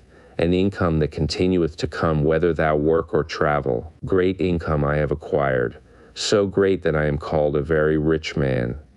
My loans to Agar were my first training in profitable investment. Gaining wisdom from this experience, I extended my loans and investments as my capital increased. From a few sources at first, from many sources later, flowed into my purse a golden stream of wealth available for such wise uses as I should decide. Behold, from my humble earnings I have begotten a horde of golden slaves, each laboring and earning more gold. As they labored for me, so their children also labored, and their children's children, until great was the income from their combined efforts. Gold increaseth rapidly when making reasonable earnings, as thou wilt see from the following. A farmer, when his first son was born, took 10 pieces of silver to a money lender and asked him to keep it on rental for his son until he became 20 years of age. This the money lender did, and agreed the rental should be 1/4 of its value each 4 years. The farmer asked, because this sum he had set aside as belonging to his son, that the rental be added to the principal. When the boy had reached the age of 20 years, the farmer again went to the money lender to inquire about the silver. The money lender explained that because this sum had been increased by compound interest, the original 10 pieces of silver had now grown to 30 1/2 pieces. The farmer was well pleased, and because the son did not need the coins, he left them with the money lender. When the son became 50 years of age, the father meantime having passed to the other world, the moneylender paid the son in settlement 167 pieces of silver. Thus in 50 years had the investment multiplied itself at rental almost 17 times. This then is the third cure for a lean purse. To put each coin to laboring that it may reproduce its kind even as the flocks of the field and help bring to thee income, a stream of wealth that shall flow constantly into thy purse. The fourth cure, guard thy treasures from loss. Misfortune loves a shining mark. Gold in a man's purse must be guarded with firmness, else it be lost. Thus it is wise that we must first secure small amounts and learn to protect them before the gods entrust us with larger. So spoke Arcade upon the fourth day to his class. Every owner of gold is tempted by opportunities whereby it would seem that he could make large sums by its investment in most plausible projects. Often friends and relatives are eagerly entering such investment and urge him to follow. The first sound principle of investment is security for thy principal. Is it wise to be intrigued by larger earnings when thy principal may be lost? I say not. The penalty of risk is probable loss. Study carefully before parting with thy treasure each assurance that it may be safely reclaimed. Be not misled by thine own romantic desires to make wealth rapidly. Before thou loan it to any man, assure thyself of his ability to repay and his reputation for doing so, that thou mayest not unwittingly be making him a present of thy hard-earned treasure. Before thou entrust it as an investment in any field, acquaint thyself with the dangers which may beset it. My own first investment was a tragedy to me at the time. The guarded savings of a year I did entrust to a brickmaker named Asmer, who was traveling over the far seas and in Tyre agreed to buy for me the rare jewels of the Phoenicians. These we would sell upon his return and divide the profits. The Phoenicians were scoundrels and sold him bits of glass. My treasure was lost. Today, my training would show to me at once the folly of entrusting a brickmaker to buy jewels. Therefore, do I advise thee from the wisdom of my experiences. Be not too confident of thine own wisdom in entrusting thy treasures to the possible pitfalls of investments. Better by far to consult the wisdom of those experienced in handling money for profit. Such advice is freely given for the asking, and may readily possess a value equal in gold to the sum thou considerest investing. In truth, such is its actual value if it save thee from loss. This, then, is the fourth cure for a lean purse, and of great importance if it prevent thy purse from being emptied once it has become well filled. Guard thy treasure from loss by investing only where thy principal is safe, where it may be reclaimed if desirable, and where thou wilt not fail to collect a fair rental. Consult with wise men. Secure the advice of those experienced in the profitable handling of gold. Let their wisdom protect thy treasure from unsafe 47 investments. The fifth cure, make of thy dwelling a profitable investment. If a man setteth aside 9 parts of his earnings upon which to live and enjoy life, and if any part of this 9 parts he can turn into a profitable investment without detriment to his well-being, then so much faster will his treasures grow. So spake Arcade to his class at their 5th lesson. All too many of our men of Babylon do raise their families in unseemly quarters. They do pay to exacting landlords liberal rentals for rooms where their wives have not a spot to raise the blooms that gladden a woman's heart, and their children have no place to play their games except in the unclean alleys. No man's family can fully enjoy life unless they do have a plot of ground wherein children can play in the clean earth, and where the wife may raise not only blossoms, but good rich herbs to feed her family. To a man's heart it brings gladness to eat the figs from his own trees and the grapes of his own vines. To own his own domicile and to habit a place he is proud to care for, putteth confidence in his heart and greater effort behind all his endeavors. Therefore do I recommend that every man own the roof that sheltereth him and his, nor is it beyond the ability of any well-intentioned man to own his home. Hath not our great king so widely extended the walls of Babylon that within them much land is now 48 unused and may be purchased at sums most reasonable? Also I say to you, my students, that the money lenders gladly consider the desires of men who seek homes and land for their families. Readily may thou borrow to pay the brickmaker and the builder for such commendable purposes, if thou can show a reasonable portion of the necessary sum which thou thyself hath provided for the purpose. Then when the house be built, thou canst pay the money lender with the same regularity as thou didst pay the landlord. Because each payment will reduce thy indebtedness to the money lender, a few years will satisfy his loan. Then will thy heart be glad, because thou wilt own in thy own right a valuable property, and thy only cost will be the king's taxes. Also wilt thy good wife go more often to the river to wash thy robes, that each time returning she may bring a goatskin of water to pour upon the growing things. Thus come many blessings to the man who owneth his own house, and greatly will it reduce his cost of living, making available more of his earnings for pleasures and the gratification of his desires. This then is the fifth cure for a lean purse. O one thy own home. The sixth cure, ensure a future income. The life of every man proceedeth from his childhood to his old age. This is the path of life, and no man may deviate from it unless the gods call him prematurely to the world beyond. Therefore do I say that it behooves a man to make preparation for a suitable income in the days to come when he is no longer young, and to make preparations for his family should he be no longer with them to comfort and support them. This lesson shall instruct thee in providing a full purse when time has made thee less able to learn. So Arcade addressed his class upon the sixth day. The man who, because of his understanding of the laws of wealth, acquireth a growing surplus, should give thought to those future days. He should plan certain investments or provision that may endure safely for many years, yet will be available when the time arrives which he has so wisely anticipated. There are diverse ways by which a man may provide with safety for his future. He may provide a hiding place and there bury a secret treasure. Yet no matter with what skill it be hidden, it may nevertheless become the loot of thieves. For this reason I recommend not this plan. A man may buy houses or lands for this purpose. If wisely chosen as to their usefulness and value in the future, they are permanent in their value, and their earnings or their sale will provide well for his purpose. A man may loan a small sum to the money lender and increase it at regular periods. The rental which the money lender adds to this will largely add to its increase.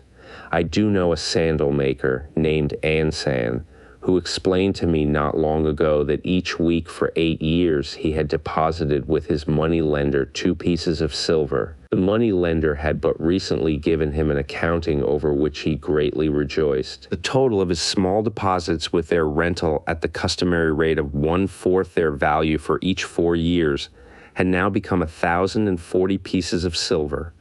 I did gladly encourage him further by demonstrating to him with my knowledge of the numbers that in 12 years more, if he would keep his regular deposits of but 2 pieces of silver each week, the money lender would then owe him 4,000 pieces of silver, a worthy competence for the rest of his life. Surely, when such a small payment made with regularity doth produce such profitable results, no man can afford not to ensure a treasure for his old age and the protection of his family, no matter how prosperous his business and his investments may be. I would that I might say more about this. In my mind rests a belief that someday wise-thinking men will devise a plan to insure against death, whereby many men pay in but a trifling sum regularly, the aggregate making a handsome sum for the family of each member who passeth to the beyond. This do I see as something desirable, and which I could highly recommend, but today it is not possible because it must reach beyond the life of any man or any partnership to operate. It must be as stable as the king's throne. Some day do I feel that such a plan shall come to pass, and be a great blessing to many men, because even the first small payment will make available a snug fortune for the family of a member should he pass on. But because we live in our own day and not in the days which are to come, must we take advantage of those means and ways of accomplishing our purposes. Therefore do I recommend to all men that they by wise and well thought out methods do provide against a lean purse in their mature years. For a lean purse to a man no longer able to earn, or to a family without its head, is a sore tragedy. This then is the sixth cure for a lean purse. Provide in advance for the needs of thy growing age and the protection of thy family. The seventh cure, increase thy ability to earn. This day do I speak to thee, my students, of one of the most vital remedies for a lean purse. Yet I will talk not of gold, but of yourselves, of the men beneath the robes of many colors who do sit before me. I will talk to you of those things within the minds and lives of men which do work for or against their success. So did Arcad address his class upon the seventh day. Not long ago came to me a young man seeking to borrow. When I questioned him the cause of his necessity, he complained that his earnings were insufficient to pay his expenses. Thereupon I explained to him, this being the case, he was a poor customer for the money lender, as he possessed no surplus earning capacity to repay the loan. What you need, young man, I told him, is to earn more coins. What dost thou to increase thy capacity to earn? All that I can do, he replied. 6 times within 2 moons have I approached my master to request my pay be increased, but without success. No man can go oftener than that. We may smile at his simplicity, yet he did possess one of the vital requirements to increase his earnings. Within him was a strong desire to earn more, a proper and commendable desire. Preceding accomplishment must be desire. Thy desires must be strong and definite. General desires are but weak longings. For a man to wish to be rich is of little purpose.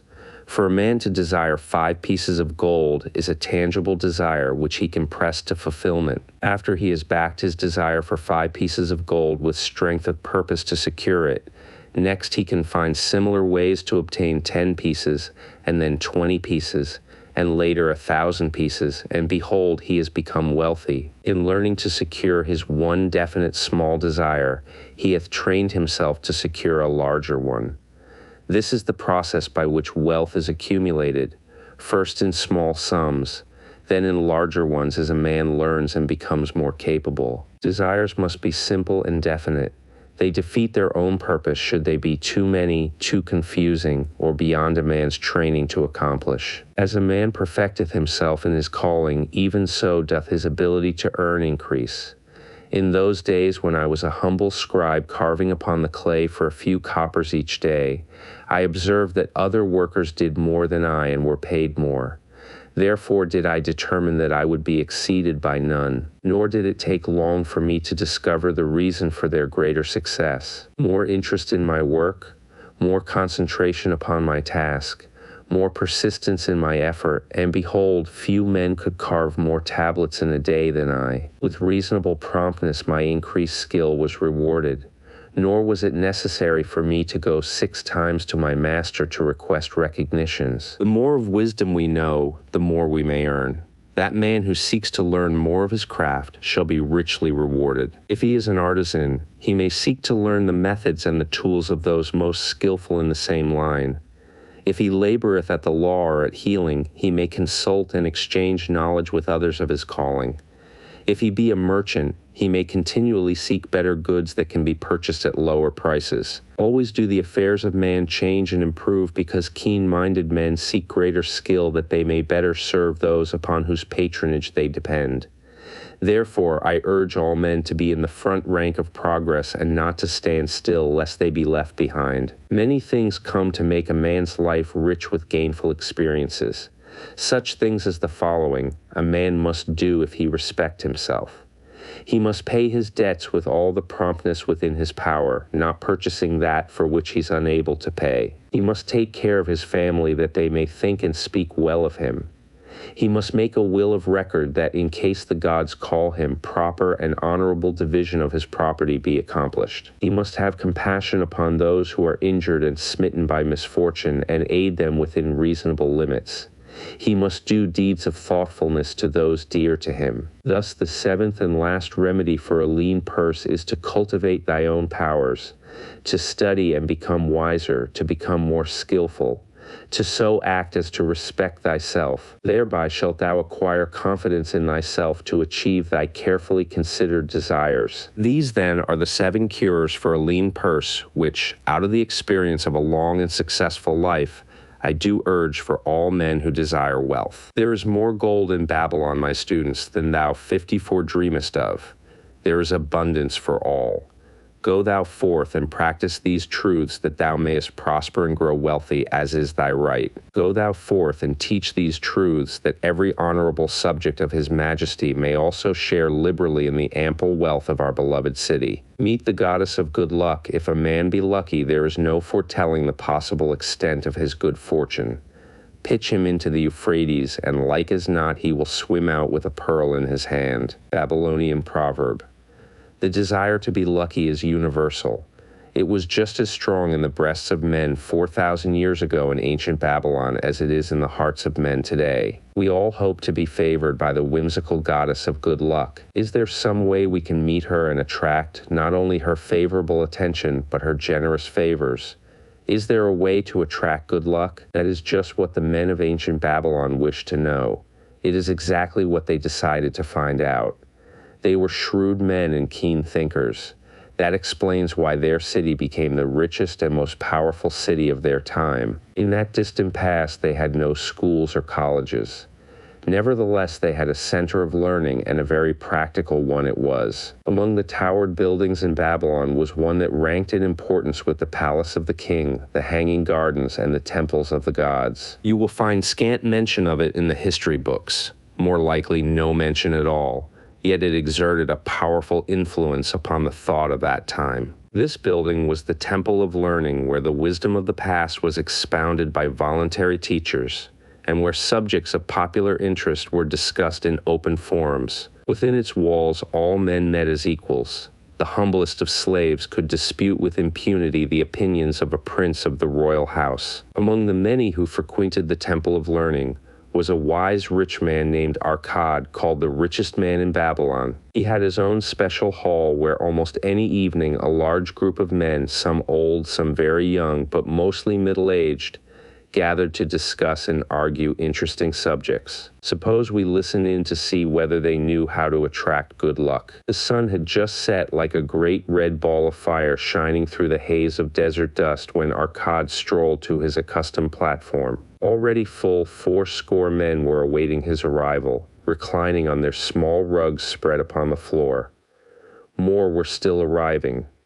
What shall we discuss this night? Arcad inquired. After a brief hesitation, a tall cloth weaver addressed him, arising as was the custom. I have a subject I would like to hear discussed, yet hesitate to offer lest it seem ridiculous to you, Arcad, and my good friends here. Upon being urged to offer it, both by Arcad and by calls from the others, he continued. This day I have been lucky, for I have found a purse in which there are pieces of gold. To continue to be lucky is my great desire. Feeling that all men share with me this desire, I do suggest we debate how to attract good luck, that we may discover ways it can be enticed to one. A most interesting subject has been offered, Arcad commented, one most worthy of our discussion. To some men, good luck bespeaks but a chance happening that, like an accident, may befall one without purpose or reason. Others do believe that the instigator of all good fortune is our most bounteous goddess, Ashtar, ever anxious to reward with generous gifts those who please her.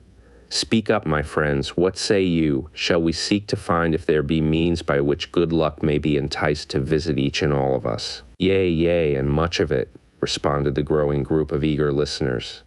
Thereupon Arcad continued, to start our discussion, Let us first hear from those among us who have enjoyed experiences similar to that of the cloth weaver in finding or receiving, without effort upon their part, valuable treasures or jewels. There was a pause in which all looked about expecting someone to reply, but no one did.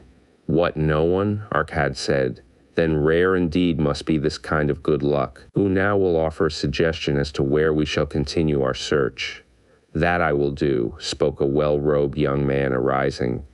When a man speaketh of luck, is it not natural that his thoughts turn to the gaming tables? Is it not there we find many men courting the favor of the goddess in hope she will bless them with rich winnings? As he resumed his seat, a voice called, "Do not stop.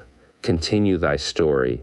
Tell us, didst thou find favor with the goddess at the gaming tables? Did she turn the cubes with red side up so thou filled thy purse at the dealer's expense? Or did she permit the blue sides to come up so the dealer raked in thy hard-earned pieces of silver?" The young man joined the good-natured laughter, then replied, "I am not averse to admitting she seemed not to know I was even there. But how about the rest of you? Have you found her waiting about such places to roll the cubes in your favor? We are eager to hear as well as to learn." A wise start, broke in Arcade. "We meet here to consider all sides of each question. To ignore the gaming table would be to overlook an instinct common to most men, the love of taking a chance with a small amount of silver in the hope of winning much gold. That doth remind me of the races but yesterday," called out another listener. "If the goddess frequents the gaming tables, certainly she does not overlook the races where the gilded chariots and the foaming horses offer far more excitement. Tell us honestly, Arcade, did she whisper to you to place your bet upon those gray horses from Nineveh yesterday?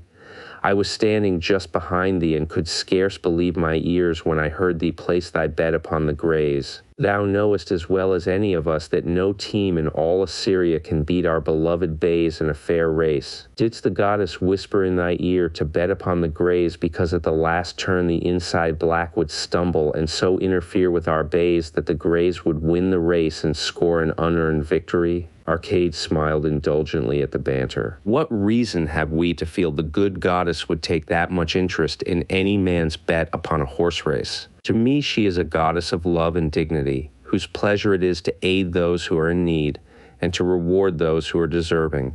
I look to find her, not at the gaming tables or the races where men lose more gold than they win, but in other places where the doings of men are more worthwhile and more worthy of reward. In tilling the soil, in honest trading, in all of man's occupations, there is opportunity to make a profit upon his efforts and his transactions.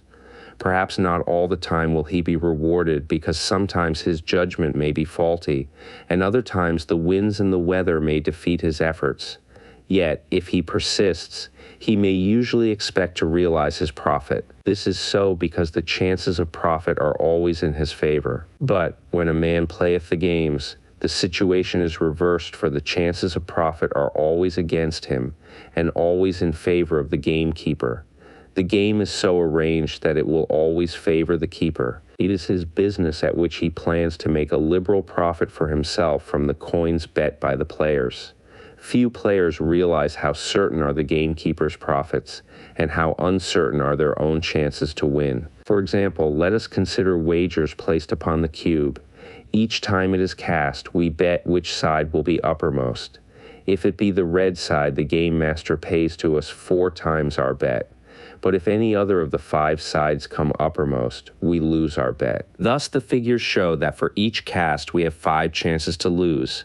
But because the red pays 4 for 1, we have 4 chances to win. In a night's play, the game master can expect to keep for his profit 1/5 of all the coins wagered. Can a man expect to win more than occasionally against odds so arranged that he should lose 1/5 of all his bets? Yet some men do win large sums at times, volunteered one of the listeners.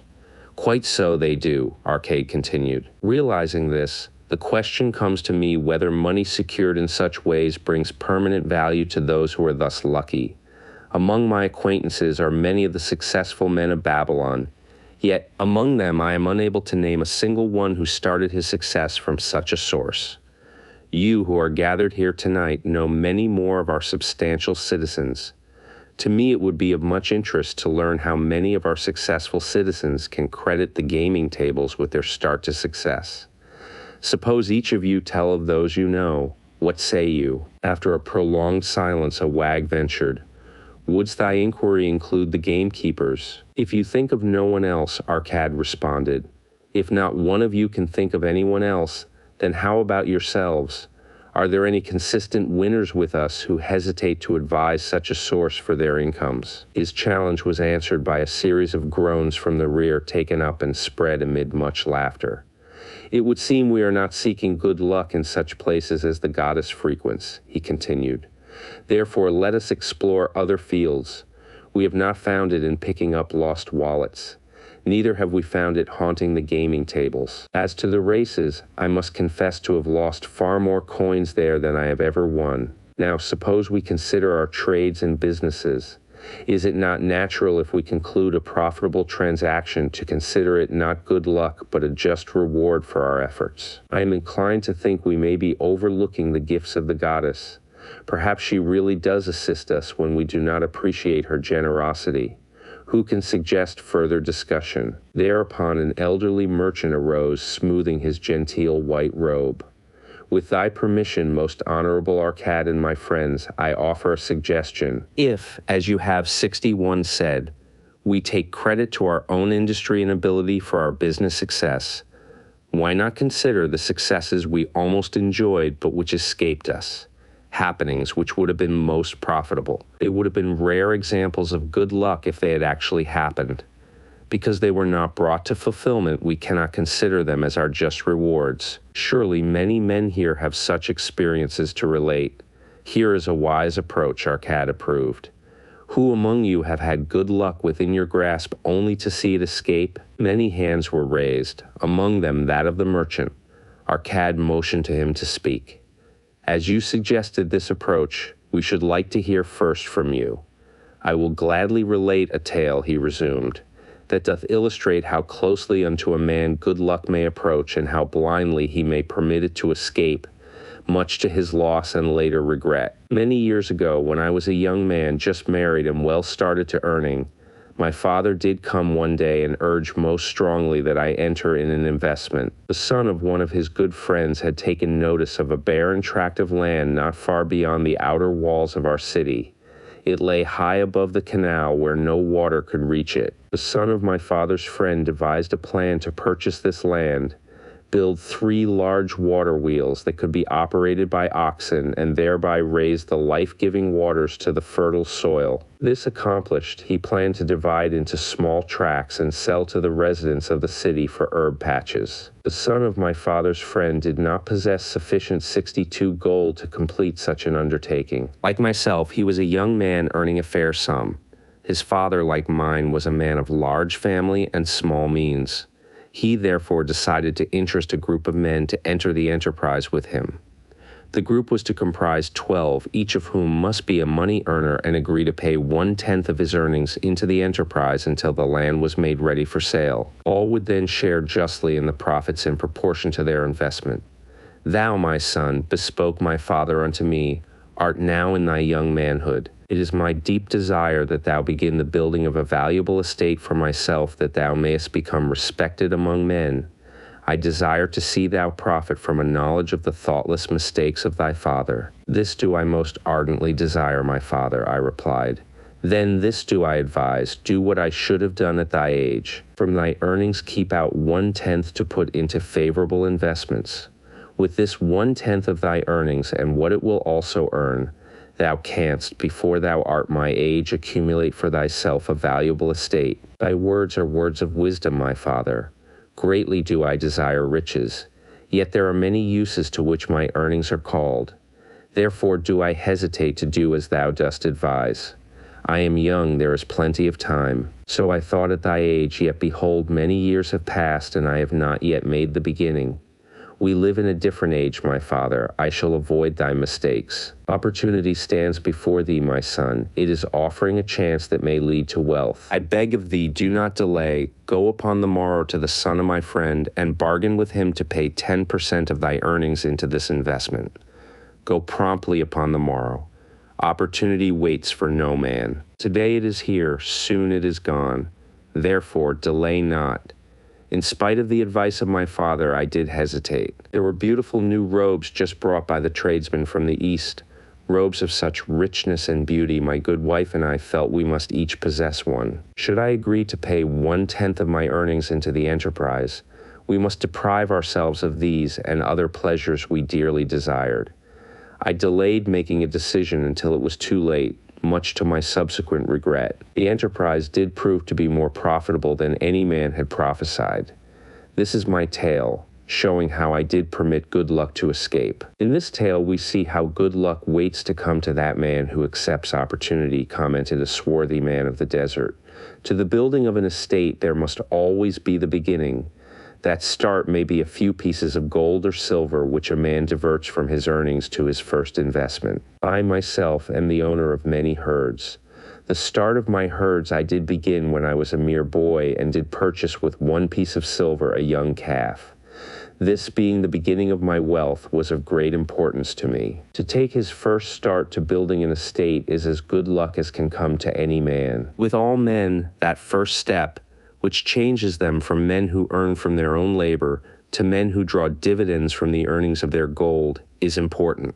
Some, fortunately, take it when young and thereby outstrip in financial success those who do take it later, or those unfortunate men, like the father of this merchant, who never take it. Had our friend the merchant taken this step in his early manhood when this opportunity came to him, this day he would be blessed with much more of this world's goods. Should the good luck of our friend the cloth weaver cause him to take such a step at this time, it will indeed be but the beginning of much greater good fortune. Thank you. I like to speak also.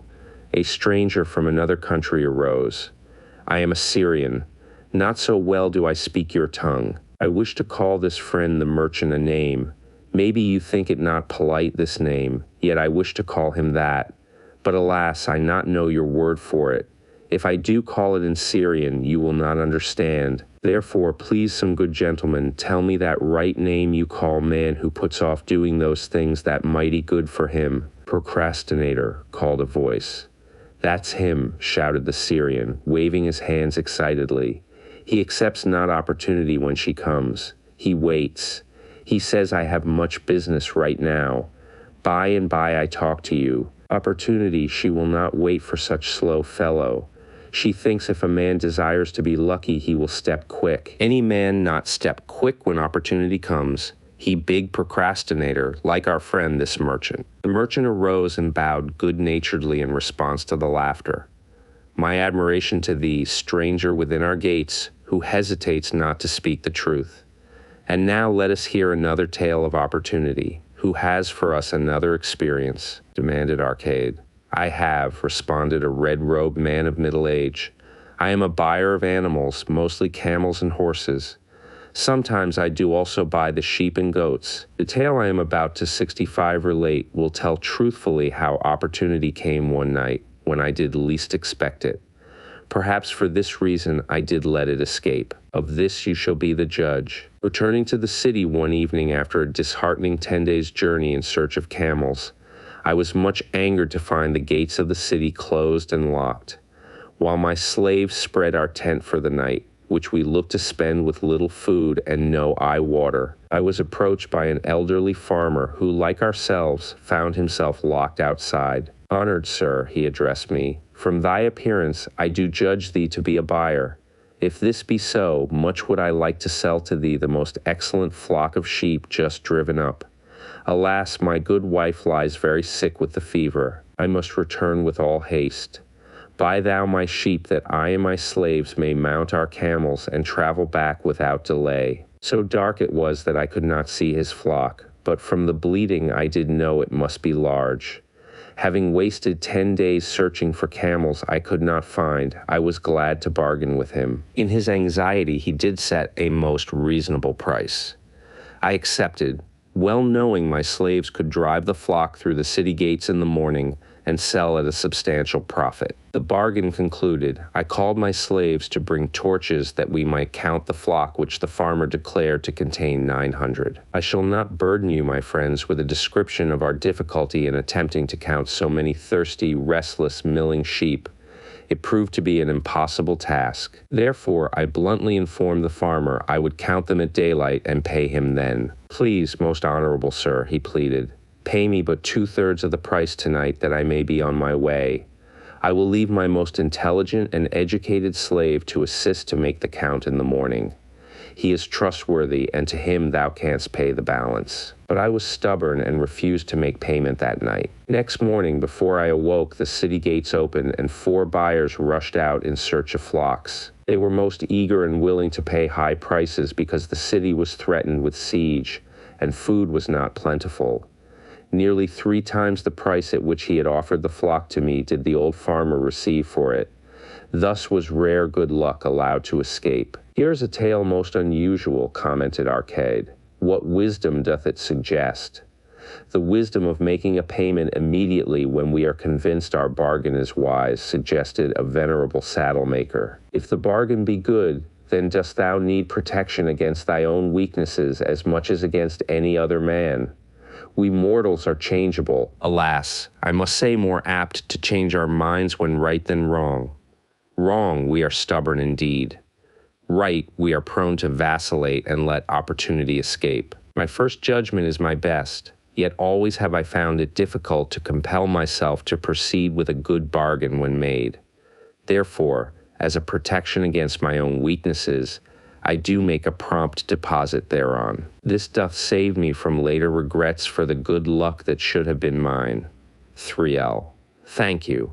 Again I like to speak. The Syrian was upon his feet once more. These tales much alike, each time opportunity fly away for same reason. Each time she come to procrastinator, bringing good plan. Each time they hesitate, not say, right now best time, I do it quick. How can men succeed that way? Wise are thy words, my friend, responded the buyer. Good luck fled from procrastination in both these tales. Yet, this is not unusual. The spirit of procrastination is within all men. We desire riches, yet, how often when opportunity doth appear before us, that spirit of procrastination from within doth urge various delays in our acceptance. In listening to it, we do become our own worst enemies. In my younger days, I did not know it by this long word our friend from Syria doth enjoy. I did think at first it was my own poor judgment that did cause me loss of many profitable trades. Later, I did credit it to my stubborn disposition.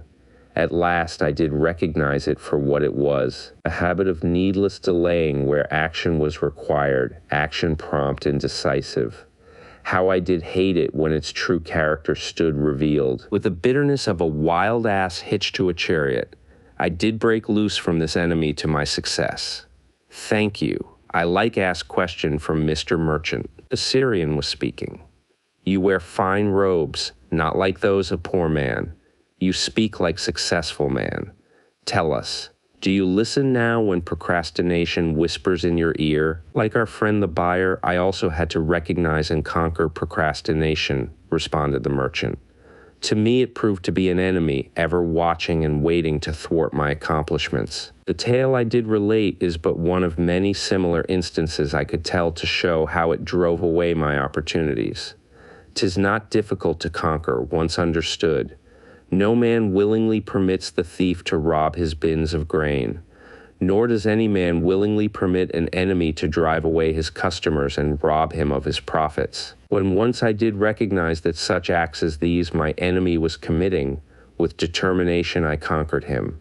So must every man master his own spirit of procrastination before he can expect to share in the rich treasures of Babylon. What sayest, Arcade? Because thou art the richest man in Babylon, many do proclaim thee to be the luckiest.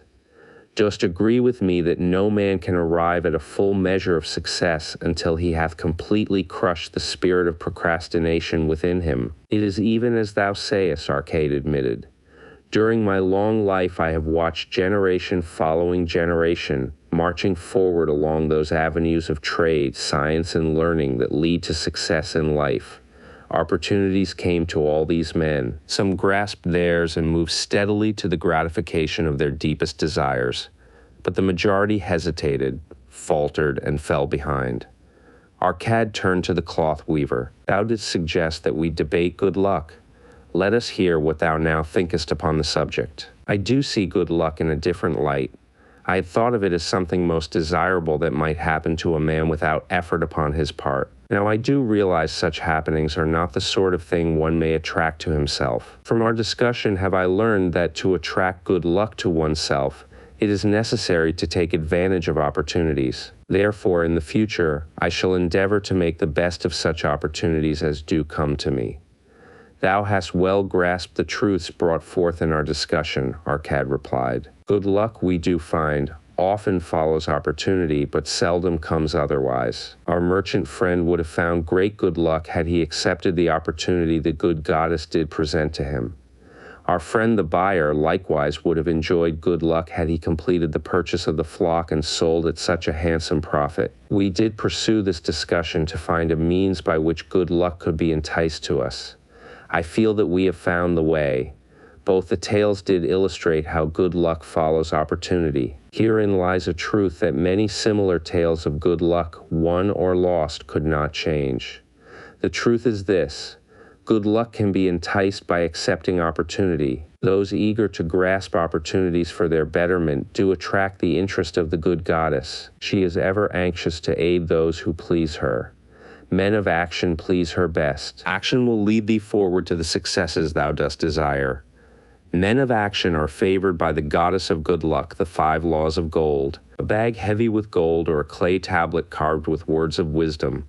If thou hadst thy choice, which wouldst thou choose? By the flickering light from the fire of desert shrubs, the sun-tanned faces of the listeners gleamed with interest. The gold, coursed the 27. Old Calabab smiled knowingly. Hark, he resumed, raising his hand. Hear the wild dogs out there in the night. They howl and wail because they are lean with hunger. Yet feed them, and what do they? Fight and strut. Then fight and strut some more, giving no thought to the morrow that will surely come. Just so it is with the sons of men. Give them a choice of gold and wisdom. What do? Ignore the wisdom and waste the gold. On the morrow they wail because they have no more gold. Gold is reserved for those who know its laws and abide by them. Calabab drew his white robe close about his lean legs, for a cool night wind was blowing. Because thou hast served me faithfully upon our long journey, because thou cared well for my camels, because thou toiled uncomplainingly across the hot sands of the desert, because thou fought bravely the robbers that sought to despoil my merchandise, I will tell thee this night the tale of the 5 laws of gold, such a tale as thou never hast heard before. Hark ye with deep attention to the words I speak, for if you grasp their meaning and heed them, in the days that come thou shalt have much gold. He paused impressively. Above, in a canopy of blue, the stars shone brightly in the crystal-clear skies of Babylonia. Behind the group loomed their faded tents tightly staked against possible desert storms. Beside the tents were neatly stacked bales of merchandise covered with skins. Nearby the camel herd sprawled in the sand, some chewing their cuds contentedly, others snoring in hoarse discord. Thou hast told us many good tales, Calabab, spoke up the chief packer. We look to thy wisdom to guide us upon the morrow when our service with thee shall be at an end. I have but told thee of my adventures in strange and distant lands, but this night I shall tell thee of the wisdom of Arkad, the wise rich man. Much have we heard of him, acknowledged the chief packer, for he was the richest man that ever lived in Babylon. The richest man he was, and that because he was wise in the ways of gold, even as no man had ever been before him. This night shall I tell you of his great wisdom, as it was told to me by Nomasir, his son, many years ago in Nineveh, when I was but a lad. My master and myself had tarried long into the night in the palace of Nomasir. I had helped my master bring great bundles of fine rugs, each one to be tried by Nomasir, until his choice of colors was satisfied. At last he was well pleased and commanded us to sit with him and to drink a rare vintage odorous to the nostrils and most warming to my stomach, which was unaccustomed to such a drink. Then did he tell us this tale of the great wisdom of Arcade, his father, even as I shall tell it to you. In Babylon it is the custom, as you know, that the sons of wealthy fathers live with their parents in expectation of inheriting the estate. Arcade did not approve of this custom. Therefore, when Nomasir reached man's estate, he sent for the young man and addressed him. My son, it is my desire that thou succeed to my estate. Thou must, however, first prove that thou art capable of wisely handling it. Therefore, I wish that thou go out into the world and show thy ability both to acquire gold and to make thyself respected among men. To start thee well, I will give thee 2 things of which I myself was denied when I started as a poor youth to build up a fortune. First, I give thee this bag of gold. If thou use it wisely, it will be the basis of thy future success. Second, I give thee this clay tablet upon which is carved the 5 laws of gold. If thou dost but interpret them in thy own acts, they shall bring thee competence and security. 10 years from this day come thou back to the house of thy father and give account of thyself. If thou prove worthy, I will then make thee the heir to my estate.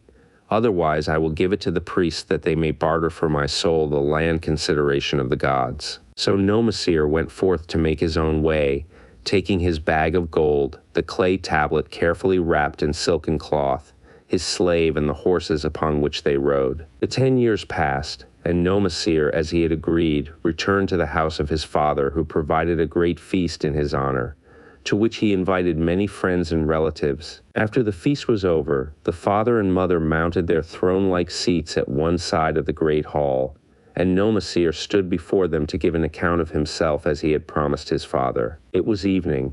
The room was hazy with smoke from the wicks of the oil lamps that but dimly lighted it.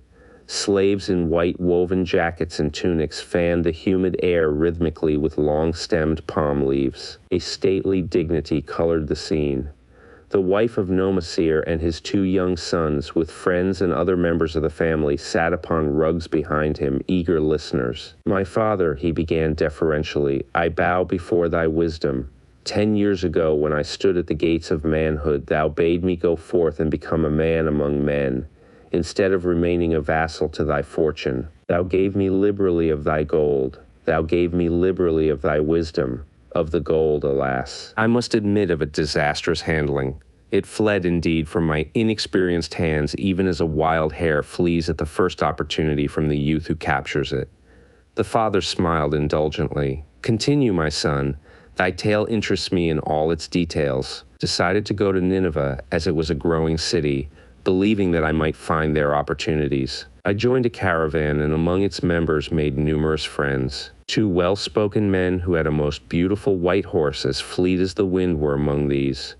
As we journeyed, they told me in confidence that in Nineveh was a wealthy man who owned a horse so swift that it had never been beaten. Its owner believed that no horse living could run with greater speed. Therefore, would he wager any sum, however large, that his horse could outspeed any horse in all Babylonia. Compared to their horse, so my friend said, it was but a lumbering ass that could be beaten with ease. They offered as a great favor to permit me to join them in a wager. I was quite carried away with the plan. Our horse was badly beaten, and I lost much of my gold. The father laughed. Later, I discovered that this was a deceitful plan of these men, and they constantly journeyed with caravans seeking victims. You see, the man in Nineveh was their partner and shared with them the bets he won.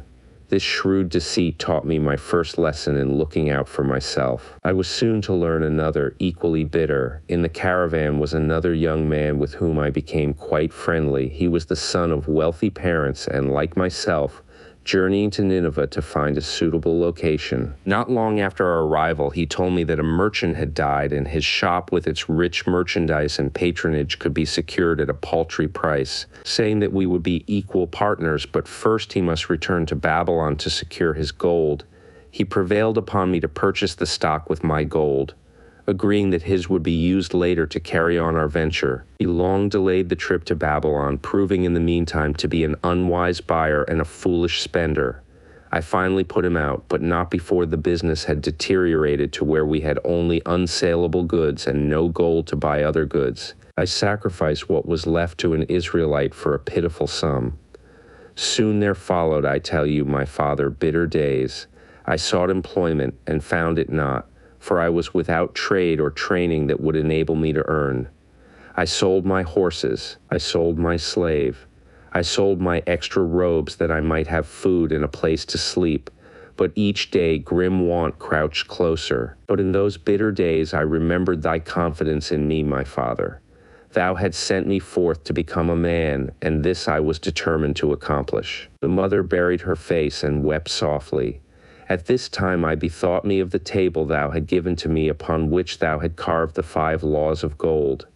Thereupon I read most carefully thy words of wisdom, and realized that had I but sought wisdom first, my gold would not have been lost to me. I learned by heart each law and determined that, when once more the goddess of good fortune smiled upon me, I would be guided by the wisdom of age and not by the inexperience of youth. For the benefit of you who are seated here this night, I will read the wisdom of my father as engraved upon the clay tablet which he gave to me 10 years ago. The 5 laws of gold. Gold cometh gladly and in increasing quantity to any man who will put by not less than 1/10 of his earnings to create an estate for his future and that of his family. Gold laboreth diligently and contentedly for the wise owner who finds for it profitable employment, multiplying even as the flocks of the field. 3. Gold clingeth to the protection of the cautious owner who invests it under the advice of men wise in its handling. 4. Gold slippeth away from the man who invests it in businesses or purposes with which he is not familiar, or which are not approved by those skilled in its keep. 5. Gold flees the man who would force it to impossible earnings, or who followeth the alluring advice of tricksters and schemers, or who trusts it to his own inexperience and romantic desires in investment. These are the 5 laws of gold as written by my father. I do proclaim them as of greater value than gold itself, as I will show by the continuance of my tale. He again faced his father. I have told thee of the depth of poverty and despair to which my inexperience brought me. However, there is no chain of disasters that will not come to an end. Mine came when I secured employment managing a crew of slaves working upon the new outer wall of the city. Profiting from my knowledge of the first law of gold, I saved a copper from my first earnings, adding to it at every opportunity until I had a piece of silver. It was a slow procedure, for one must live. I did spend grudgingly, I admit, because I was determined to earn back before the 10 years were over as much gold as you, my father, had given to me. One day the slave master, with whom I had become quite friendly, said to me, "Thou art a thrifty youth who spends not wantonly what he earns. Hast thou gold put by that is not earning?" "Yes," I replied, "it is my greatest desire to accumulate gold to replace that which my father gave to me and which I have lost. 'Tis a worthy ambition, I will grant. And do you know that the gold which you have saved can work for you and earn much more gold?" Alas, my experience has been bitter, for my father's gold has fled from me, and I am in much fear lest my own do the same. If thou hast confidence in me, I will give thee a lesson in the profitable handling of gold, he replied.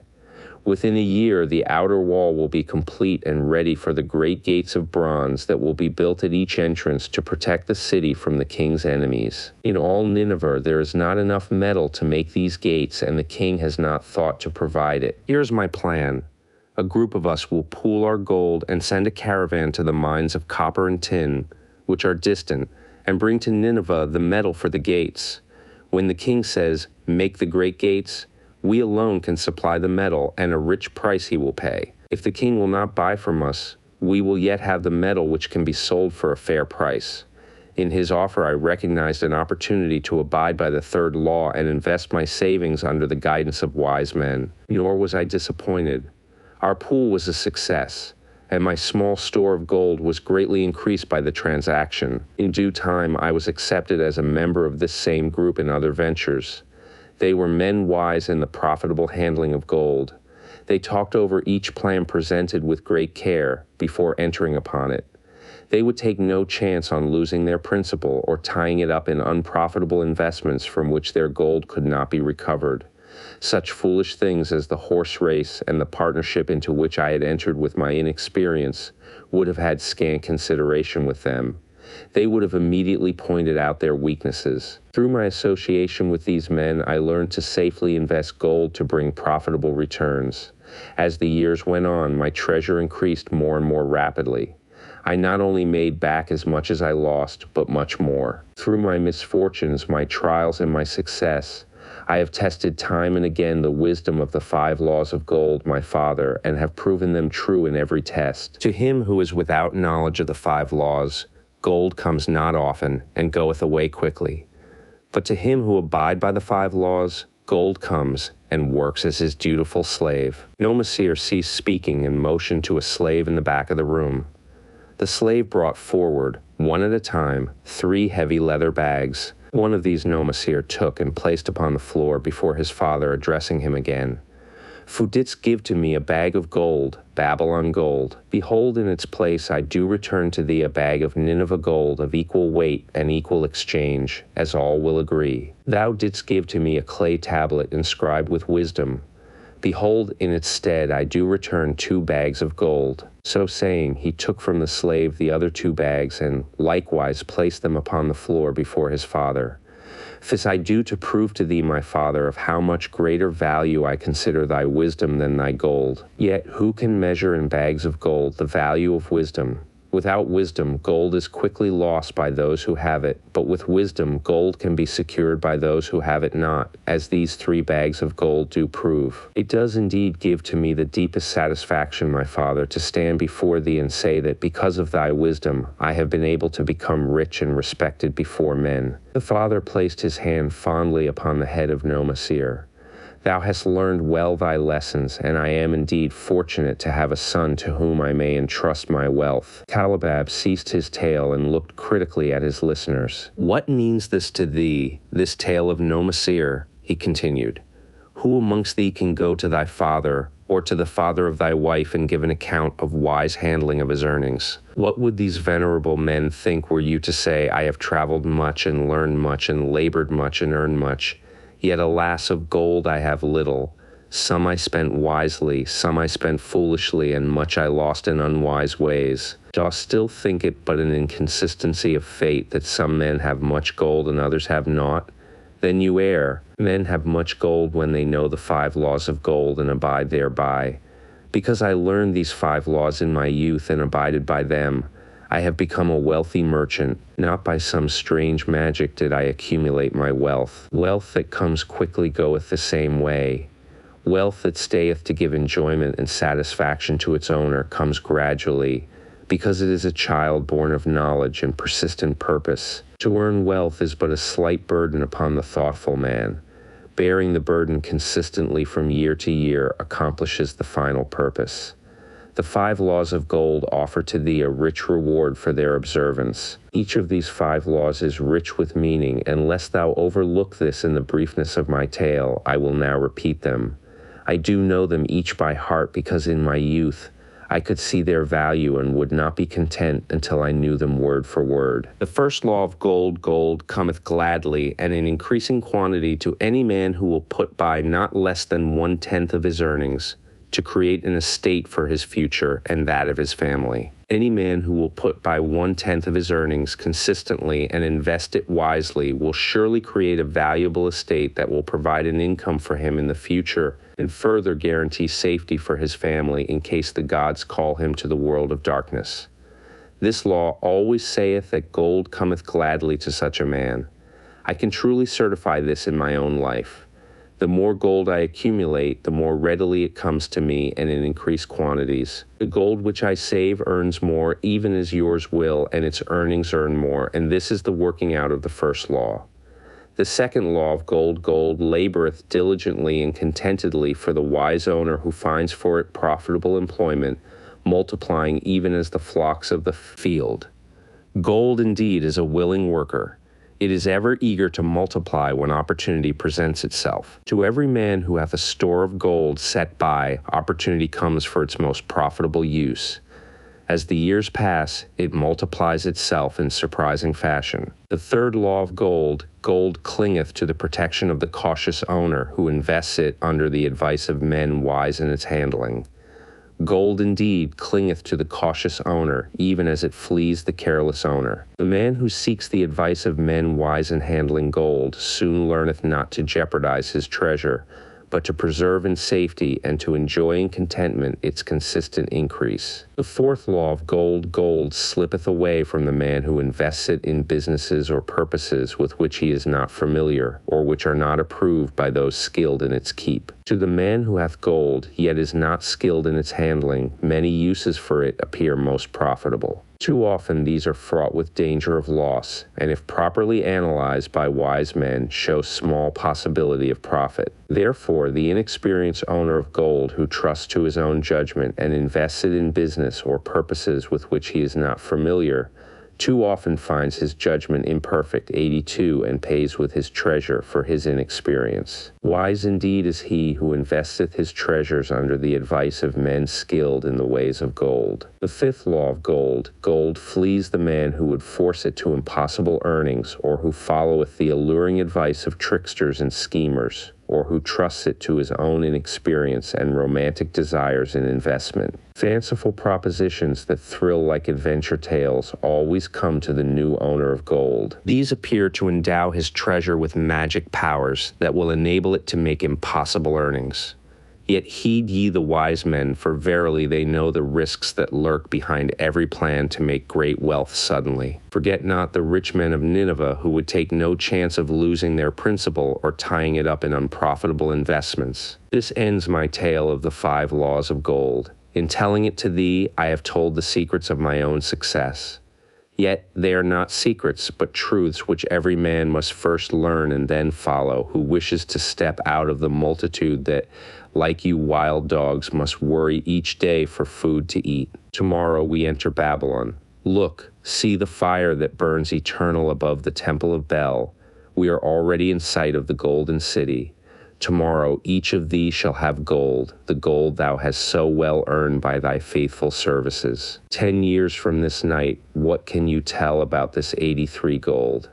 If there be men among you who, like Nomasir, will use a portion of their gold to start for themselves an estate and be thenceforth wisely guided by the wisdom of Arkad, 10 years from now, 'tis a safe wager. Like the son of Arkad, they will be rich and respected among men. Our wise acts accompany us through life to please us and to help us.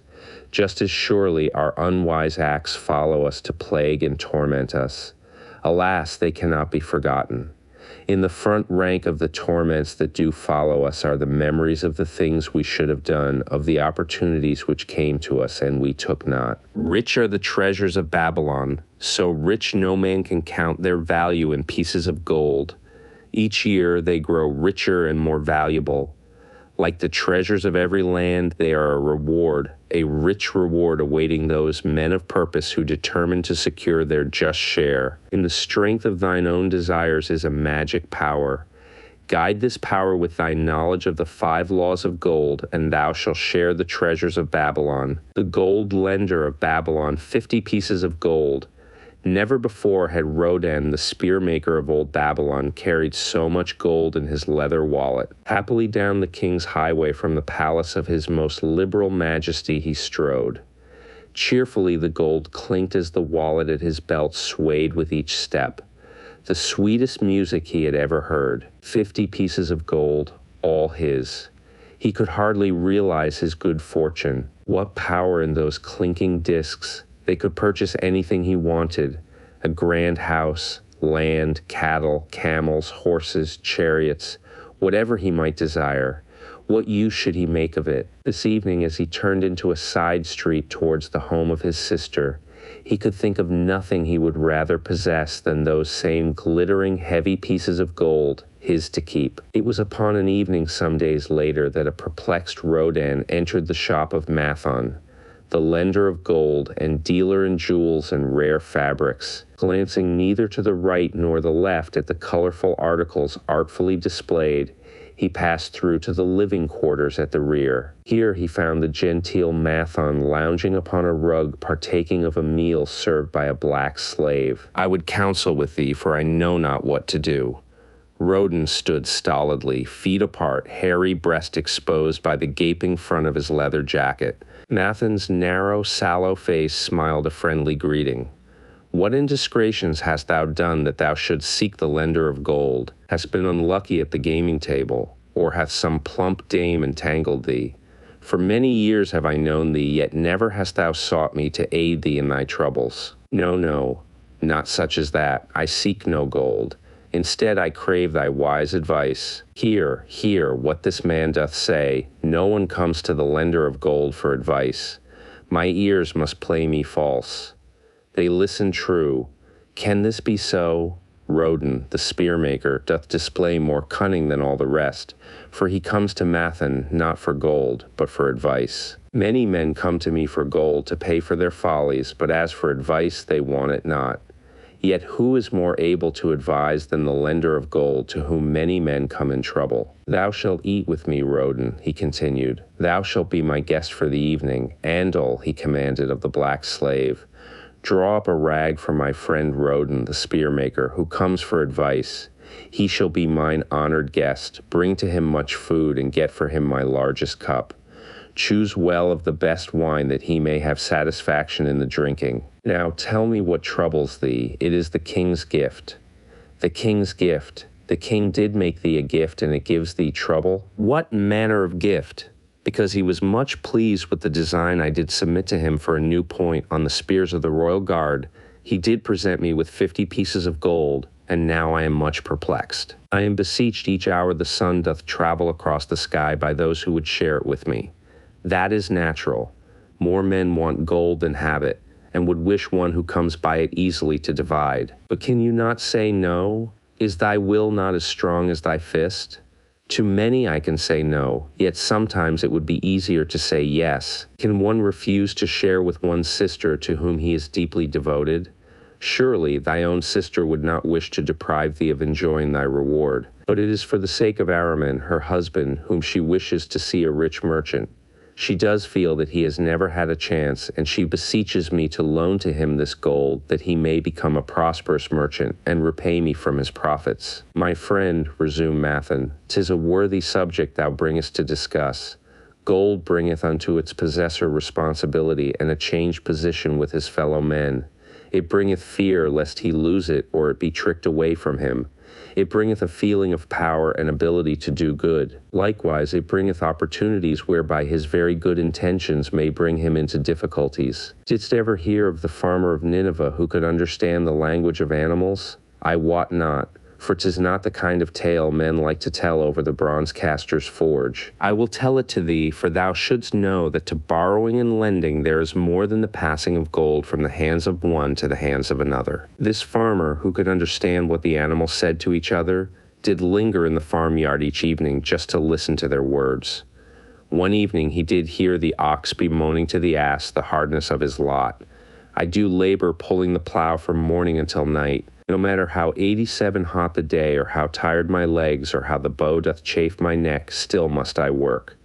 But you are a creature of leisure. You are trapped with a colorful blanket and do nothing more than carry our master about where he wishes to go. When he goes nowhere, you do rest and eat the green grass all the day. Now the ass, in spite of his vicious heels, was a goodly fellow and sympathized with the ox. My good friend, he replied, you do work very hard, and I would help ease your lot. Therefore will I tell you how you may have a day of rest. In the morning, when the slave comes to fetch you to the plow, lie upon the ground and bellow much, that he may say you are sick and cannot work. So the ox took the advice of the ass, and the next morning the slave returned to the farmer and told him the ox was sick and could not pull the plow. Then, said the farmer, hitch the ass to the plow, for the plowing must go on. All that day the ass, who had only intended to help his friend, found himself compelled to do the ox's task. When night came and he was released from the plow, his heart was bitter and his legs were weary and his neck was sore where the bow had chafed it. The farmer lingered in the barnyard to listen. The ox began first. You are my good friend. Because of your wise advice, I have enjoyed a day of rest. And I, retorted the ass, am like many another simple-hearted one who starts to help a friend and ends up by doing his task for him. Hereafter you draw your own plow, for I did hear the master tell the slave to send for the butcher were you sick again. I wish he would, for you are a lazy fellow. Thereafter they spoke to each other no more. This ended their friendship. Canst thou tell the moral to this tale, Rodan? 'Tis a good tale, responded Rodan, but I see not the moral. I thought not that you would, but it is there and simple too. Just this: if you desire to help thy friend, do so in a way that will not bring thy friend's burdens upon thyself. I had not thought of that. It is a wise moral.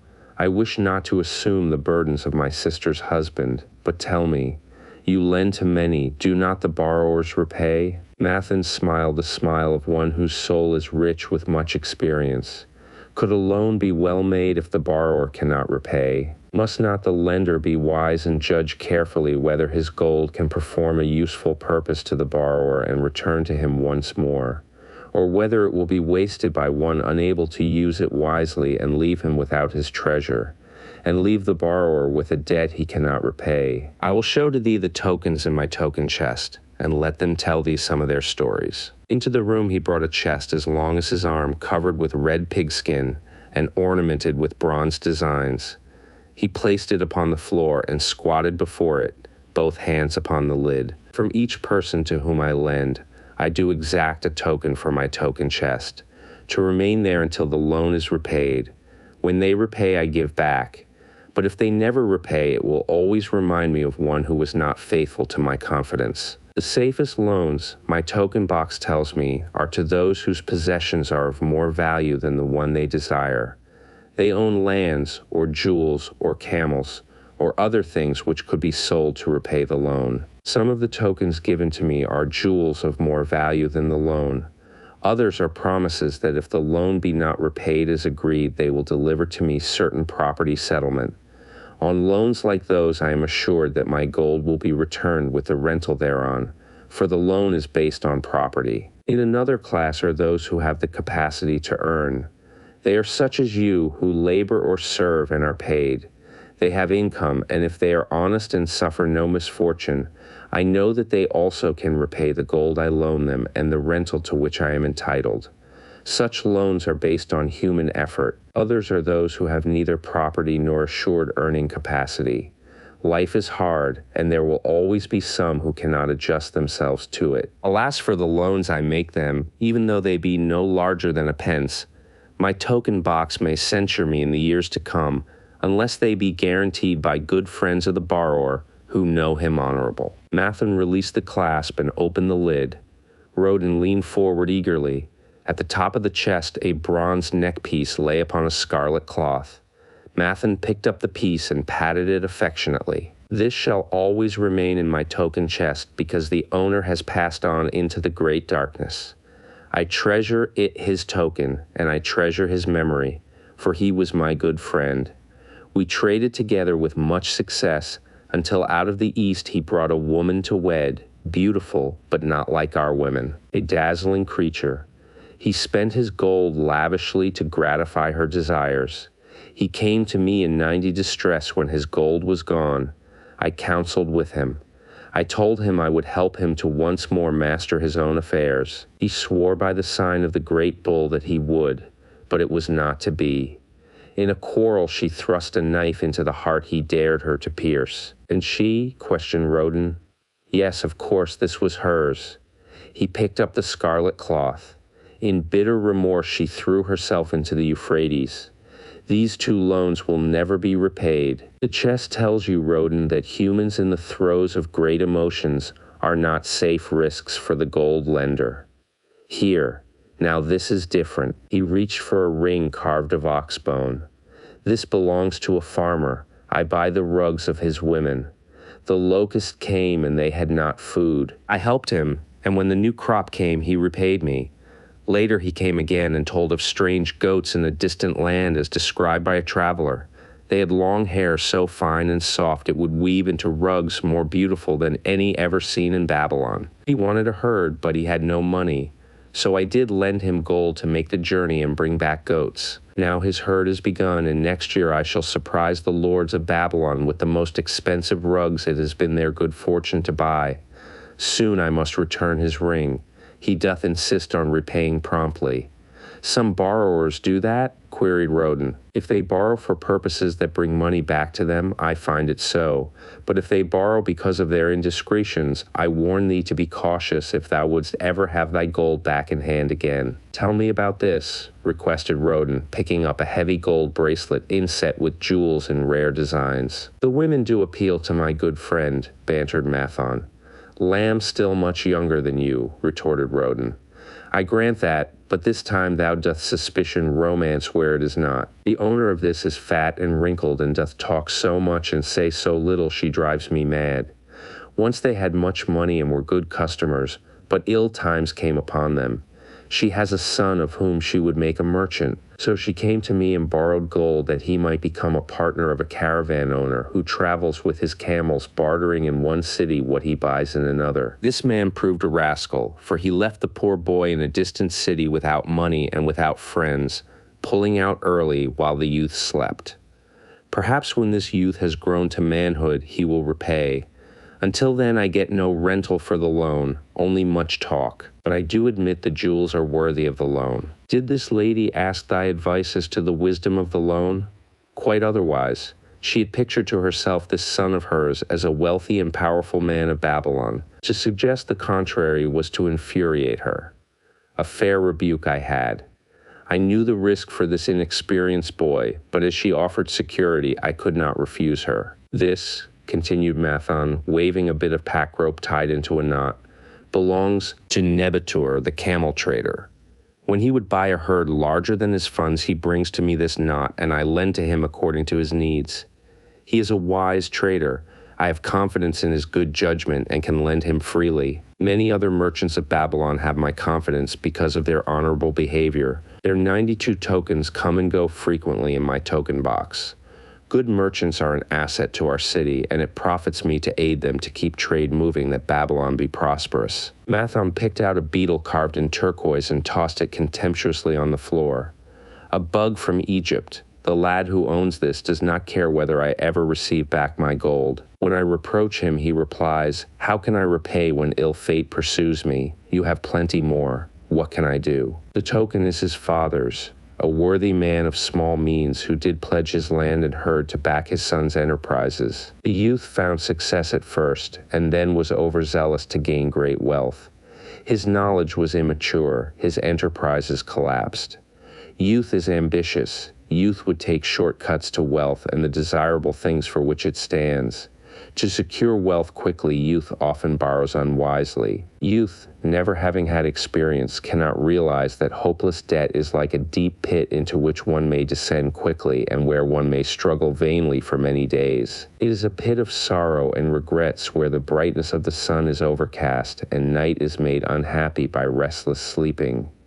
Yet I do not discourage borrowing gold. I encourage it. I recommend it if it be for a wise purpose. I myself made my first real success as a merchant with borrowed gold. Yet, what should the lender do in such a case? The youth is in despair and accomplishes nothing. He is discouraged. He makes no effort to repay. My heart turns against depriving the father of his land and cattle." "You tell me much that I am interested to hear," ventured Roden, "but I hear no answer to my question. Should I lend my 50 pieces of gold to my sister's husband? They mean much to me. Thy sister is a sterling woman whom I do much esteem. Should her husband come to me and ask to borrow 50 pieces of gold, I should ask him for what purpose he would use it. If he answered that he desired to become a merchant like myself and deal in jewels and rich furnishings, I would say, 'What knowledge have you of the ways of trade? Do you know where you can buy at lowest cost? Do you know where you can sell at a fair price?' Could he say yes to these questions?" "No, he could not," Roden admitted. "He has helped me much in making spears, and he has helped some in the shops." "Then would I say to him that his purpose was not wise? Merchants must learn their trade. His ambition, though worthy, is not practical, and I would not lend him any gold. But supposing he could say, 'Yes, I have helped merchants much. I know how to travel to Smyrna and to buy at low cost the rugs the housewives weave. I also know many of the rich people of Babylon to whom I can sell these at a large profit. Then I would say, your purpose is wise and your ambition honorable. I shall be glad to lend you the 50 pieces of gold if you can give me security that they will be returned. But would he say, I have no security other than that I am an honored man and will pay you well for the loan? Then would I reply, I treasure much each piece of gold. Were the robbers to take it from you as you journeyed to Smyrna, or take the rugs from you as you returned? Then you would have no means of repaying me, and my gold would be gone. Gold, you see, Rodin, is the merchandise of the lender of money. It is easy to lend. If it is lent unwisely, then it is 94 difficult to get back. The wise lender wishes not the risk of the undertaking, but the guarantee of safe repayment. Ease well, he continued, to assist those that are in trouble. 'Tis well to help those upon whom fate has laid a heavy hand. 'Tis well to help those who are starting, that they may progress and become valuable citizens. But help must be given wisely, lest, like the farmer's ass, in our desire to help, we but take upon ourselves the burden that belongs to another. Again I wandered from thy question, Rodin, but hear my answer. Keep thy 50 pieces of gold. What thy labor earns for thee, and what is given thee for reward is thine own, and no man can put an obligation upon thee to part with it, unless it do be thy wish. If thee wouldst lend it so that it may earn thee more gold, then lend with caution and in many places. I like not idle gold, even less I like too much of risk. How many years hast thou labored as a spearmaker? Fully 3. How much besides the king's gift hast saved? 3 gold pieces. Each year that thou hast labored, thou hast denied thyself good things to save from thine earnings 1 piece of gold. 'Tis as you say. Then mightest save in 50 years of labor 50 pieces of gold by thy self-denial. A lifetime of labor it would be. Thinkest thou thy sister would wish to jeopardize the savings of 50 years of labor over the bronze melting pot that her husband might experiment on being a merchant?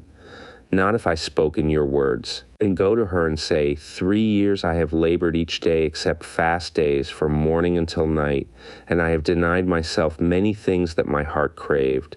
For each year of labor and self-denial I have to show 1 piece of gold.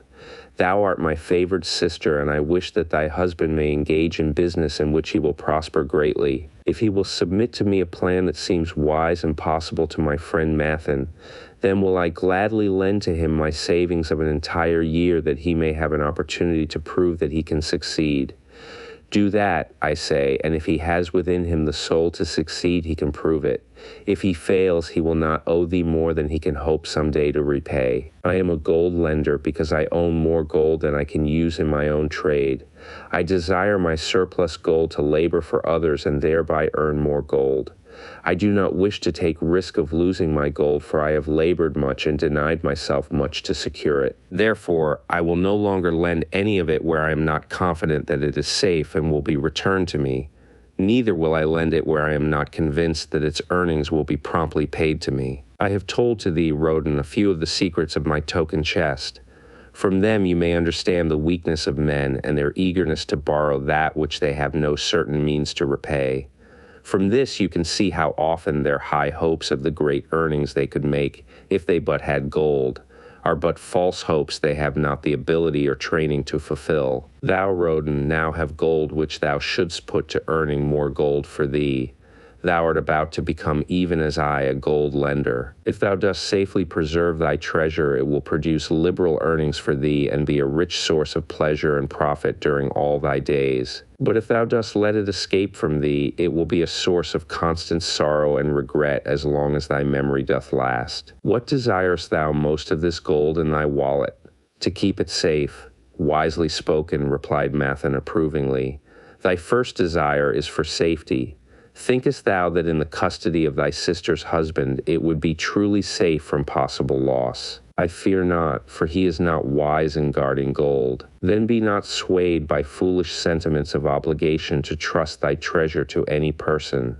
If thou wouldst help thy family or thy friends, Find other ways than risking the loss of thy treasure. Forget not that gold slippeth away in unexpected ways from those unskilled in guarding it. As well waste thy treasure in extravagance as let others lose it for thee. What next after safety dost desire of this treasure of thine, that it earn more gold?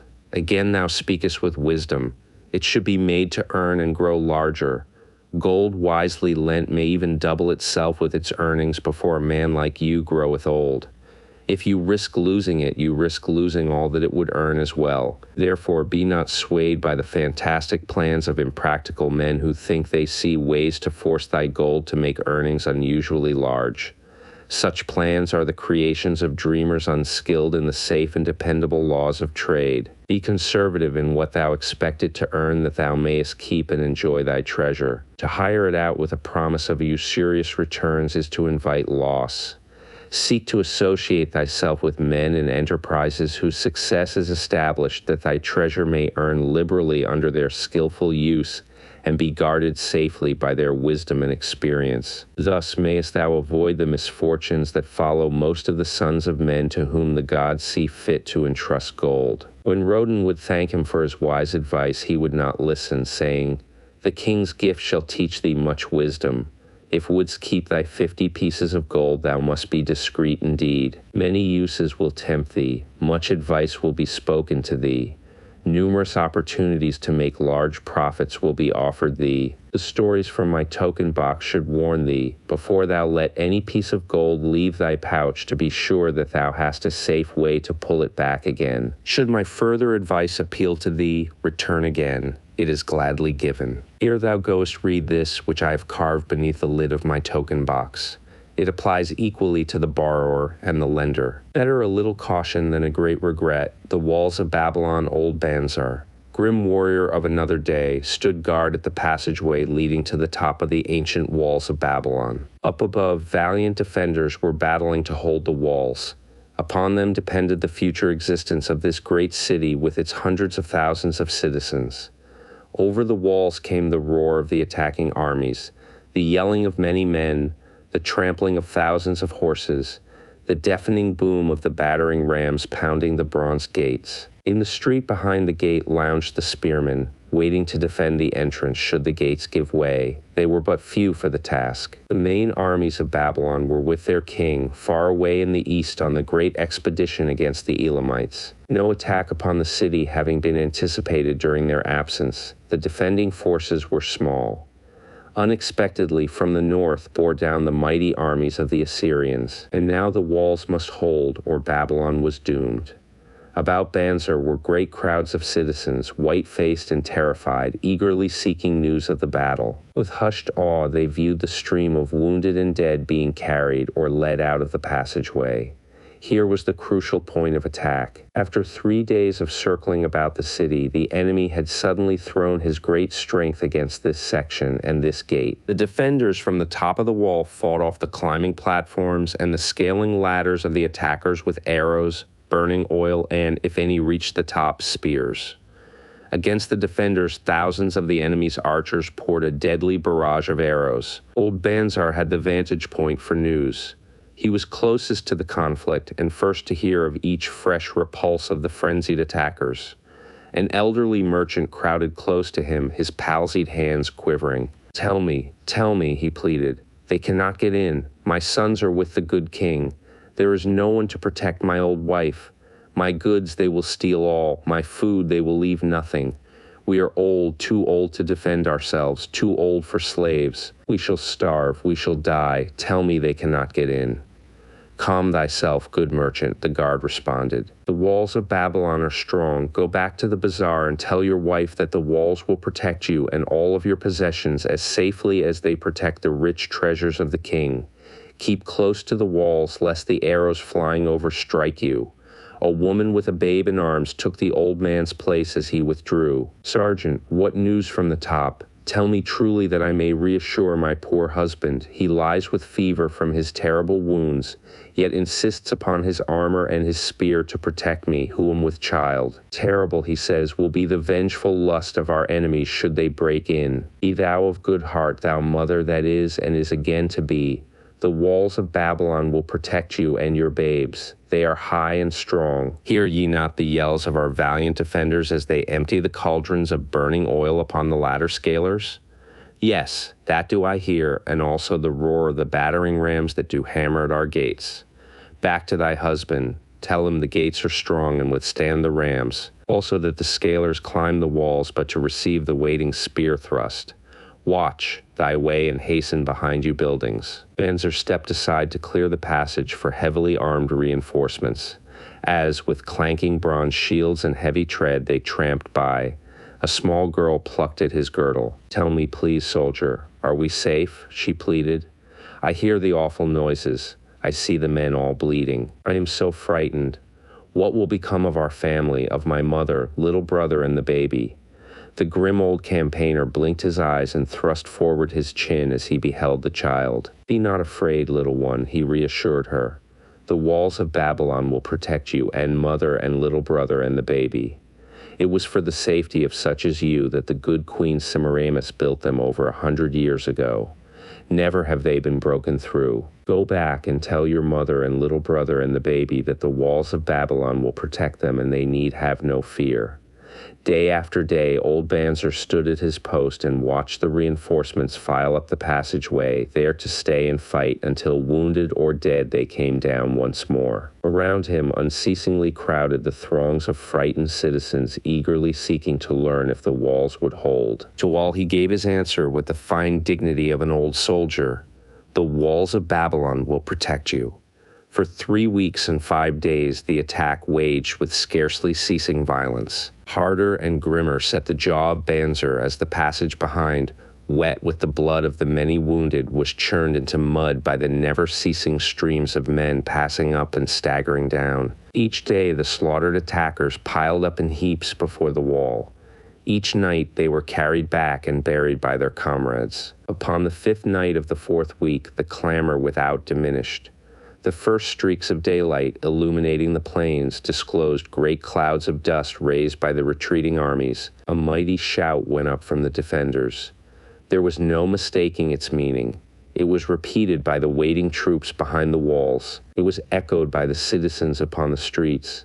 It swept over the city with the violence of a storm. People rushed from the houses. The streets were jammed with a throbbing mob. The pent-up fear of weeks found an outlet in the wild chorus of joy. From the top of the high tower of the Temple of Bel burst forth the flames of victory. Skyward floated the column of blue smoke to carry the message far and wide. The walls of Babylon had once again repulsed a mighty and viscous foe determined to loot her rich treasures and to ravish and enslave her citizens. Babylon endured century after century because it was fully protected. It could not afford to be otherwise. The walls of Babylon were an outstanding example of man's need and desire for protection. This desire is inherent in the human race. It is just as strong today as it ever was, but we've developed broader and better plans to accomplish the same purpose. In this day, behind the impregnable walls of insurance, savings accounts, and dependable investments, we can guard ourselves against the unexpected tragedies that may enter any door and seat themselves before any fireside. We cannot afford to be without adequate protection, the camel trader of Babylon.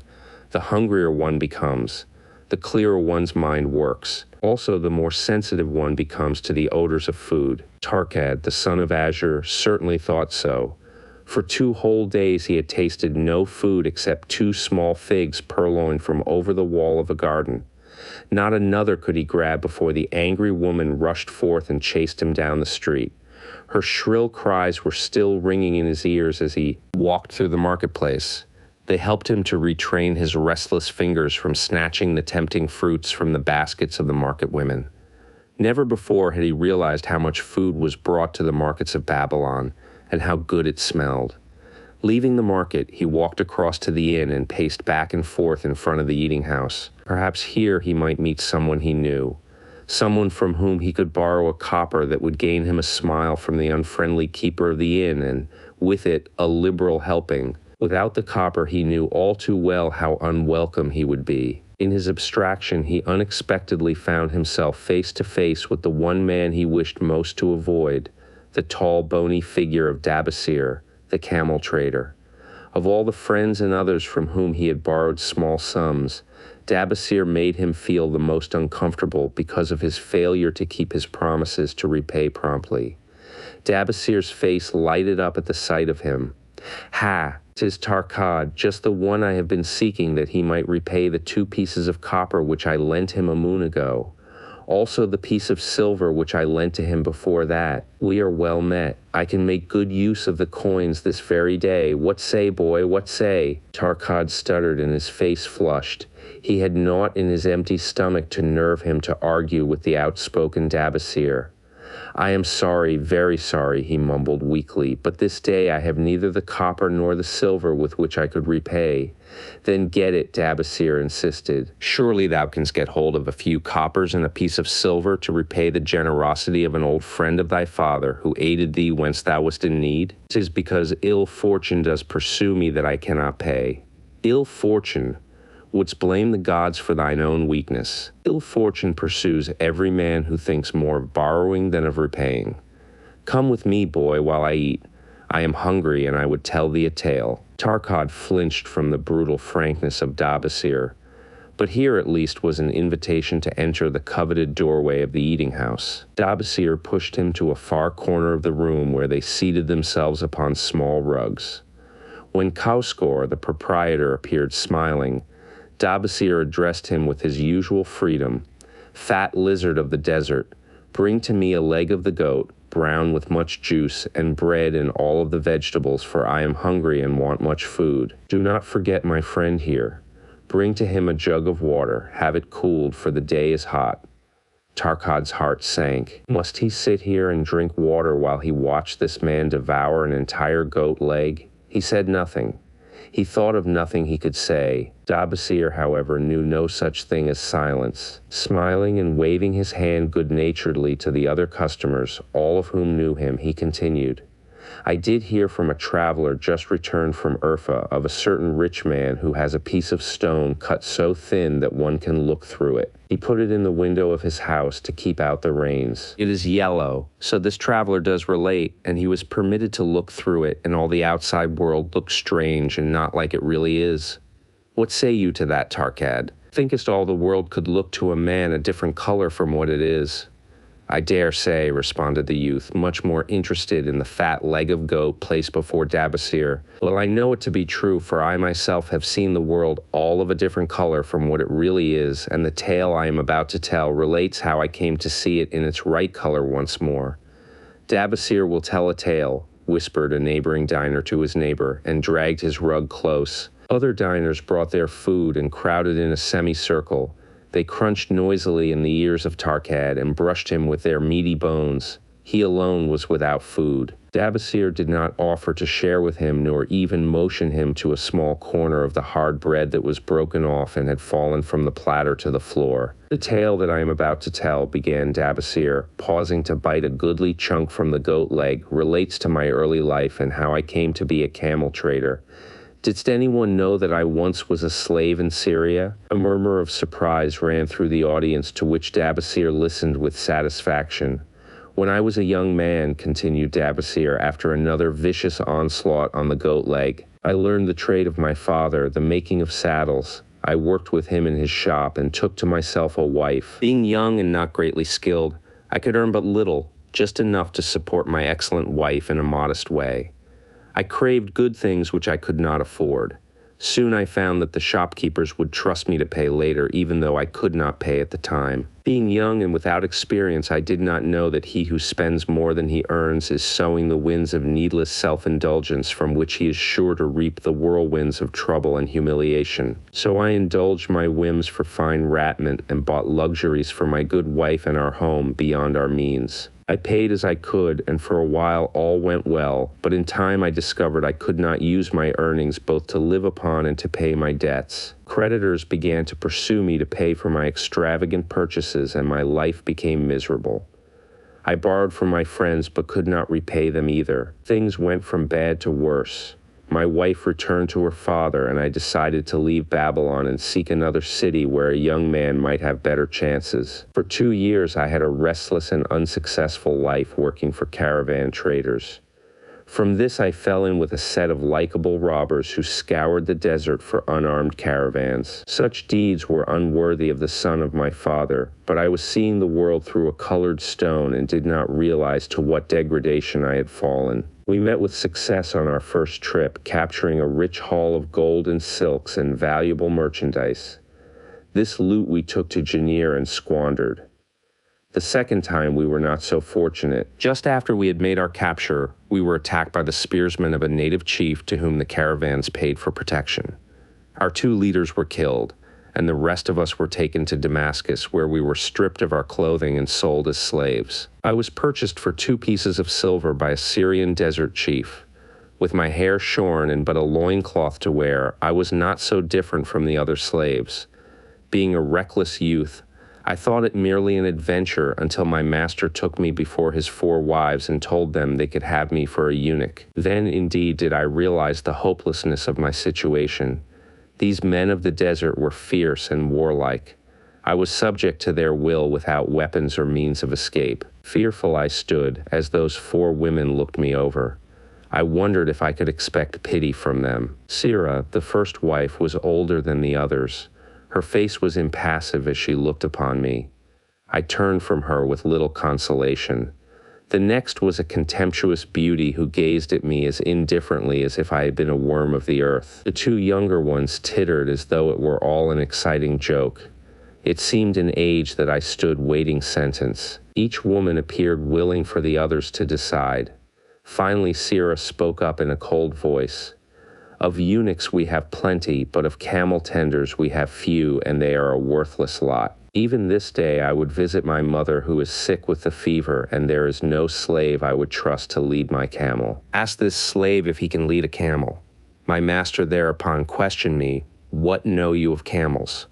Striving to conceal my eagerness, I replied, "I can make them kneel, I can load them, I can lead them on long trips without tiring. If need be, I can repair their trappings." "The slave speaks forward enough," observed my master. "If thou so desire, Sira, take this man for thy camel tender." So I was turned over to Sira, and that day I led her camel upon a long journey to her sick mother. I took the occasion to thank her for her intercession, and also to tell her that I was not a slave by birth, but the son of a freeman, an honorable saddle maker of Babylon. I also told her much of my story. Her comments were disconcerting to me, and I pondered much afterwards on what she said. How can you call yourself a free man when your weakness has brought you to this? If a man has in himself the soul of a slave, will he not become one, no matter what his birth, even as water seeks its level? If a man has within him the soul of a free man, will he not become respected and honored in his own city in spite of his misfortune? For over a year I was a slave and lived with the slaves, but I could not become as one of them. One day Sira asked me, "Tin the eventime when the other slaves can mingle and enjoy the society of each other, why dost thou sit in thy tent alone?" To which I responded, "I am pondering what you have said to me. I wonder if I have the soul of a slave. I cannot join them, so I must sit apart." "L too must sit apart," she confided. "My dowry was large, and my lord married me because of it. Yet he does not desire me. What every woman longs for is to be desired. Because of this, and because I am barren, and have neither son nor daughter, must I sit apart. Were I a man, I would rather die than be such a slave. But the conventions of our tribe make slaves of women. What think thou of me by this time?" I asked her suddenly. "Have I the soul of a man, or have I the soul of a slave? Have you a desire to repay the just debts you owe in Babylon?" She parried. "Yes, I have the desire, but I see no way. If thou contentedly let the years slip by and make no effort to repay, then thou hast but the contemptible soul of a slave. No man is otherwise who cannot respect himself, and no man can respect himself who does not repay honest debts. But what can I do who am a slave in Syria? Stay a slave in Syria, thou weakling." "Lamb, not a weakling," I denied hotly. "Then prove it. How? Does not thy great king fight his enemies in every way he can, and with every force he has? Thy debts are thy enemies. They ran thee out of Babylon. You left them alone, and they grew too strong for thee. Hadst fought them as a man, thou couldst have conquered them, and been one honored among the townspeople. But thou had not the soul to fight them, and behold, thy pride hast gone down, until thou art a slave in Syria. Much I thought over her unkind accusations, and many defensive phrases I worded to prove myself not a slave at heart, but I was not to have the chance to use them. 3 days later, the maid of Syria took me to her mistress. My mother is again very sick, she said. Saddle the 2 best camels in my husband's herd. Tie on water skins and saddlebags for a long journey. The maid will give thee food at the kitchen tent. I packed the camels, wondering much at the quantity of provisions the maid provided, for the mother dwelt less than a day's journey away. The maid rode the rear camel which followed, and I led the camel of my mistress. When we reached her mother's house, it was just dark. Syria dismissed the maid and said to me, Debasir, hast thou the soul of a free man or the soul of a slave? The soul of a free man, I insisted. Now is thy chance to prove it. Thy master hath imbibed deeply, and his chiefs are in a stupor. Take then these camels, and make thy escape. Here in this bag is raiment of thy master's to disguise thee. I will say thou stole the camels and ran away while I visited my sick mother. Thou hast the soul of a queen, I told her. Much do I wish that I might lead thee to happiness. Happiness, she responded, awaits not the runaway wife who seeks it in far lands among strange people. Go thy own way, and may the gods of the desert protect thee, for the way is far and barren of food or water. I needed no further urging, but thanked her warmly and was away into the night. I knew not this strange country and had only a dim idea of the direction in which lay Babylon, but struck out bravely across the desert toward the hills. 1 camel I rode, and the other I led.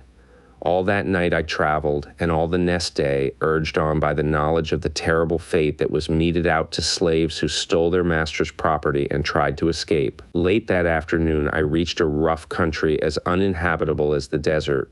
The sharp rocks bruised the feet of my faithful camels, and soon they were picking their way slowly and painfully along. I met neither man nor beast, and could well understand why they shunned this inhospitable land. It was such a journey from then on as few men lived to tell of. Day after day we plodded along, food and water gave out.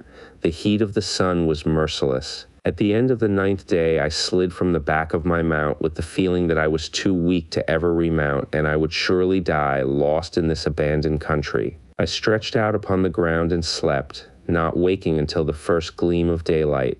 I sat up and looked about me.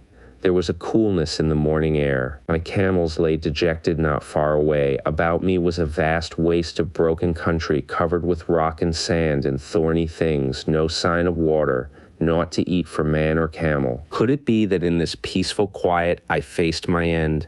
My mind was clearer than it had ever been before. My body now seemed of little importance. My parched and bleeding lips, my dry and swollen tongue, my empty stomach, all had lost their supreme agonies of the day before. I looked across into the uninviting distance, and once again came to me the question, have I the soul of a slave or the soul of a free man? Then with clearness I realized that if I had the soul of a slave, I should give up, lie down in the desert and die, a fitting end for a runaway slave. But if I had the soul of a free man, what then? Surely I would force my way back to Babylon, repay the people who had trusted me, bring happiness to my wife who truly loved me, and bring peace and contentment to my parents. Thy debts are thine enemies who have run thee out of Babylon, Sarah had said. Yes, it was so. Why had I refused to stand my ground like a man? Why had I permitted my wife to go back to her father? Then a strange thing happened. All the world seemed to be of a different color, as though I had been looking at it through a colored stone which had suddenly been removed. At last I saw the true values in life. Die in the desert, not I. With a new vision I saw the things that I must do. First I would go back to Babylon and face every man to whom I owed an unpaid debt. I should tell them that after years of wandering and misfortune, I had come back to pay my debts as fast as the gods would permit. Next, I should make a home for my wife and become a citizen of whom my parents should be proud. My debts were my enemies, but the men I owed were my friends, for they had trusted me and believed in me. I staggered weakly to my feet. What mattered hunger? What mattered thirst? They were but incidents on the road to Babylon. Within me surged the soul of a free man going back to conquer his enemies and reward his friends. I thrilled with a great resolve. The glazed eyes of my camels brightened at the new note in my husky voice. With great effort, after many attempts, they gained their feet. With pitiful perseverance, they pushed on toward the north, where something within me said we would find Babylon. We found water. We passed into a more fertile country where were grass and fruit. We found the trail to Babylon because the soul of a free man looks at life as a series of problems to be solved and solves them, while the soul of a slave whines. What can I do who am but a slave? How about thee, Tarkad? Does thy empty stomach make thy head exceedingly clear? Art ready to take the road that leads back to self-respect? Canst thou see the world in its true color? Hast thou the desire to pay thy honest debts, however many they may be, and once again be a man respected in Babylon? Moisture came to the eyes of the youth. He rose eagerly to his knees. Thou hast shown me a vision. Already I feel the soul of a free man surge within me. But how fared you upon your return? Questioned an interested listener. Where the determination is, the way can be found, Dabasir replied. I now had the determination, so I set out to find a way. First I visited every man to whom I was indebted and begged his indulgence until I could earn that with which to repay. Most of them met me gladly. Several reviled me, but others offered to help me. One indeed did give me the very help I needed. It was Mathon, the gold lender. Learning that I had been a camel tender in Syria, he sent me to old Nebatur, the camel trader, just commissioned by our good king to purchase many herds of sound camels for the great expedition. With him, my knowledge of camels I put to good use. Gradually, I was able to repay every copper and every piece of silver. Then at last I could hold up my head and feel that I was an honorable man among men. Again Dabasir turned to his food. Koskor, thou snail, he called loudly to be heard in the kitchen. The food is cold. Bring me more meat fresh from the roasting. Bring thou also a very large portion for Tarkad, the son of my old friend, who is hungry and shall eat with me. So ended the tale of Dabasir, the camel trader of old Babylon. He found his own soul when he realized a great truth, a truth that had been known and used by wise men long before his time. It has led men of all ages out of difficulties and into success, and it will continue to do so for those who have the wisdom to understand its magic power. It is for any man to use who reads these lines. Where the determination is, the way can be found. The clay tablets from Babylon, St. Swithin's College, Nottingham University, Newark-on-Trent, Nottingham Professor Franklin Caldwell. Care of British Scientific Expedition, Hilla, Mesopotamia, October 21st, 1934.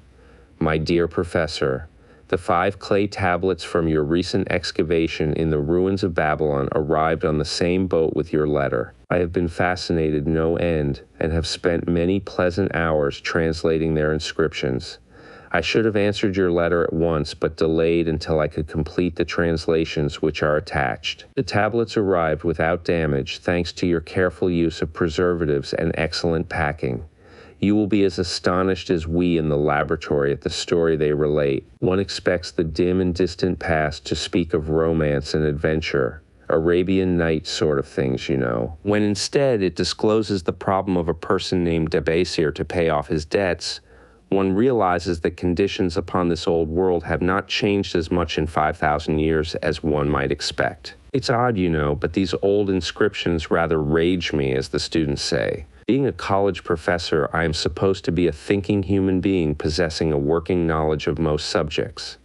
Yet here comes this old chap out of the dust-covered ruins of Babylon to offer a way I had never heard of to pay off my debts, and at the same time acquire gold to jingle in my wallet. Pleasant thought, I say, and interesting to prove whether it will work as well nowadays as it did in old Babylon.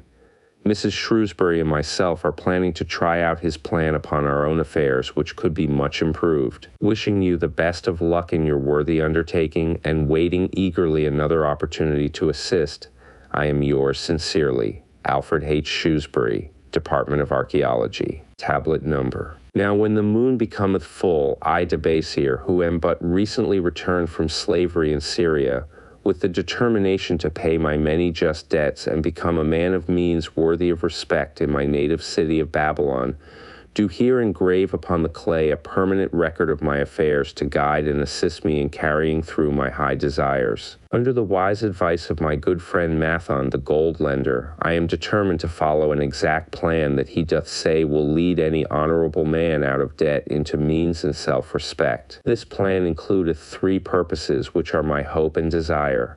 First, the plan doth provide for my future prosperity. Therefore 1/10 of all I earn shall be set aside as my own to keep.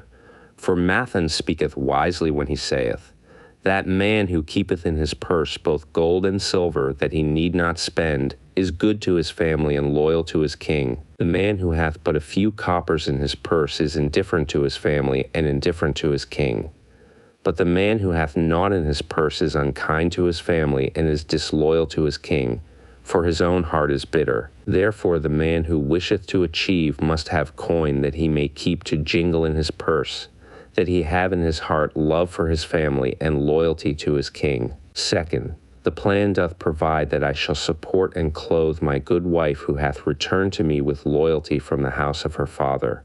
For Mathon doth say that to take good care of a faithful wife putteth self-respect into the heart of a man, and addeth strength and determination to his purposes. Therefore 7/10 of all I earn shall be used to provide a home, clothes to wear, and food to eat, with a bit extra to spend, that our lives be not lacking in pleasure and enjoyment. But he doth further enjoin the greatest care that we spend not greater than 7/10 of what I earn for these worthy purposes. Herein lieth the success of the plan.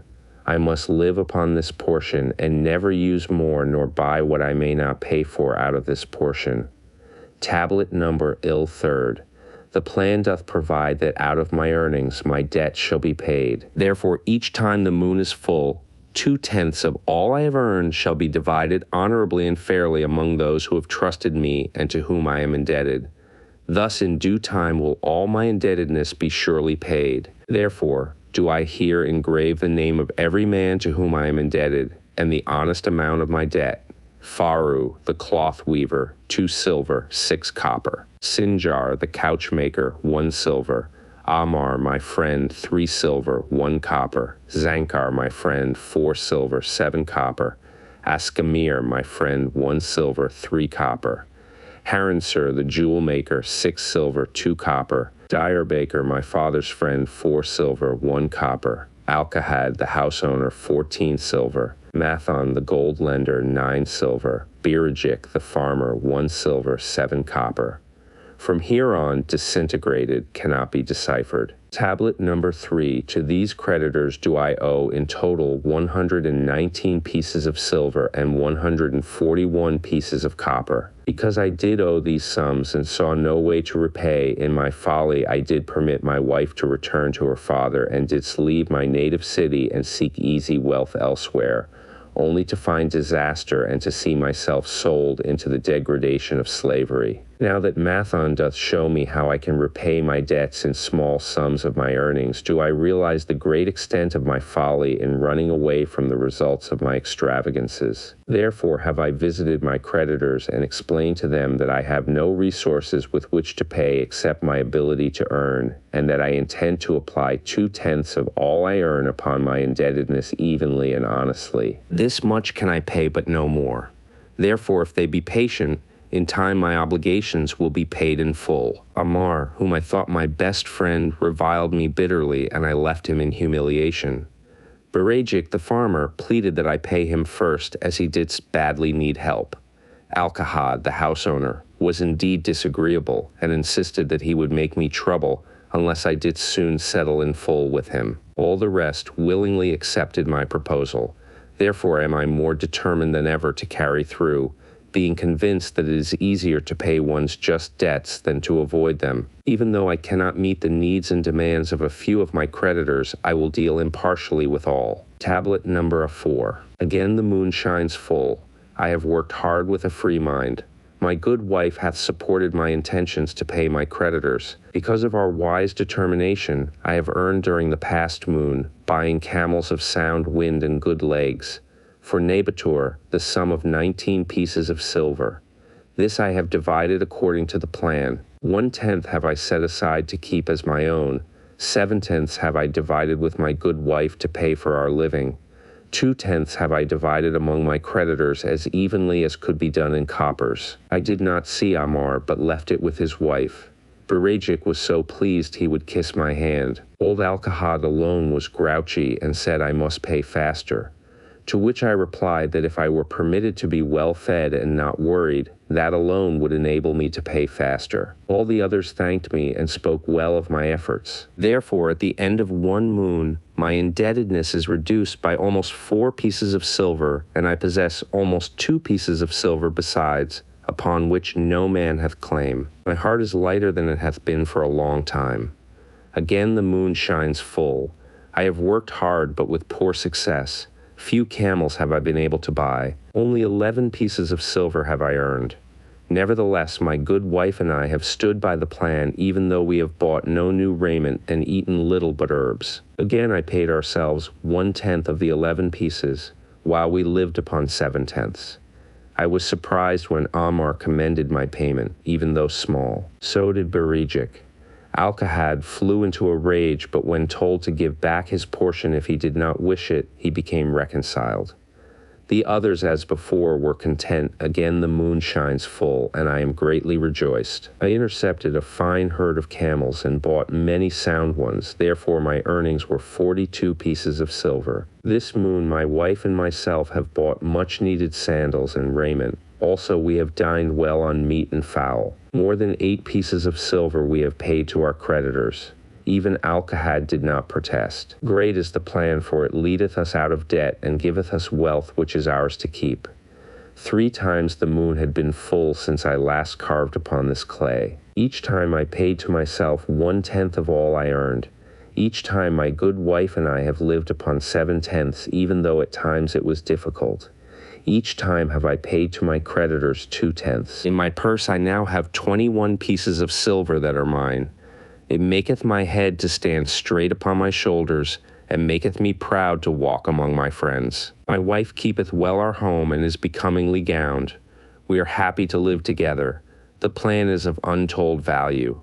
Hath it not made an honorable man of an ex-slave? Tablet Novi, again the moon shines full, and I remember that it is long since I carved upon the clay. 12 moons in truth have come and gone, but this day I will not neglect my record, because upon this day I have paid the last of my debts. This is the day upon which my good wife and my thankful self celebrate with great feasting, that our determination hath been achieved. Many things occurred upon my final visit to my creditors that I shall long remember. Amar begged my forgiveness for his unkind words, and said that I was one of all others he most desired for a friend. Old Alcahad is not so bad after all, for he said, "Thou wert once a piece of soft clay to be pressed and molded by any hand that touched thee, but now thou art a piece of bronze capable of holding an edge. If thou needst silver or gold at any time, come to me, nor is he the only one who holdeth me in high regard. Many others speak deferentially to me. My good wife looketh upon me with a light in her eyes that doth make a man have confidence in himself. Yet it is the plan that hath made my success. It hath enabled me to pay all my debts, and to jingle both gold and silver in my purse. I do commend it to all who wish to get ahead. For truly, if it will enable an ex-slave to pay his debts and have gold in his purse, will it not aid any man to find independence? Nor am I myself finished with it, for I am convinced that if I follow it further, it will make me rich among men. St. Within's College, Nottingham University, Newark-on-Trent, Nottingham Professor Franklin Caldwell, care of British Scientific Expedition, Hilla, Mesopotamia, November 7th, 1936. My dear Professor, if in your further digging into those ruins of Babylon, you encounter the ghost of a former resident, an old camel trader named Dabasir, do me a favor, tell him that his scribbling upon those clay tablets so long ago has earned for him the lifelong gratitude of a couple of college folks back here in England. He will possibly remember my writing a year ago that Mrs. Shrewsbury and myself intended to try his plan for getting out of debt and at the same time having gold to jingle. You may have guessed, even though we tried to keep it from our friends, our desperate straits, we were frightfully humiliated for years by a lot of old debts and worried sick for fear some of the tradespeople might start a scandal that would force me out of the college. We paid and paid every shilling we could squeeze out of income, but it was hardly enough to hold things even. Besides, we were forced to do all our buying where we could get further credit regardless of higher costs. It developed into one of those vicious circles that grow worse instead of better. Our struggles were getting hopeless. We could not move to less costly rooms because we owed the landlord. There did not appear to be anything we could do to improve our situation. Then here comes your acquaintance, the old camel trader from Babylon, with a plan to do just what we wished to accomplish. He jolly well stirred us up to follow his system. We made a list of all our debts, and I took it around and showed it to everyone we owed. I explained how it was simply impossible for me to ever pay them the way things were going along. They could readily see this themselves from the figures. Then I explained that the only way I saw to pay in full was to set aside 20% of my income each month to be divided pro rata, which would pay them in full in a little over 2 years. That, in the meantime, we would go on a cash basis and give them the further benefit of our cash purchases. They were really quite decent. Our greengrocer, a wise old chap, put it in a way that helped to bring around the rest. If you pay for all you buy and then pay some on what you owe, that is better than you have done, for ye ain't paid down the account none in 3 years. Finally, I secured all their names to an agreement binding them not to molest us as long as the 20% of income was paid regularly. Then we began scheming on how to live upon 70%. We were determined to keep that extra 10% to jingle. The thought of silver and possibly gold was most alluring. It was like having an adventure to make the change. We enjoyed figuring this way and that to live comfortably upon that remaining 70%. We started with rent and managed to secure a fair reduction. Next, we put our favorite brands of tea and such under suspicion and were agreeably surprised how often we could purchase superior qualities at less cost. It is too long a story for a letter, but anyhow, it did not prove difficult. We managed, and right cheerfully at that. What a relief it proved to have our affairs in such a shape we were no longer persecuted by past due accounts. I must not neglect, however, to tell you about that extra 10% we were supposed to jingle. Well, we did jingle it for some time. Now don't laugh too soon. You see, that is the sporty part. It is the real fun to start accumulating money that you do not want to spend. There is more pleasure in running up such a surplus than there could be in spending it. After we had jingled, to our heart's content, we found a more profitable use for it. We took up an investment upon which we could pay that 10% each month.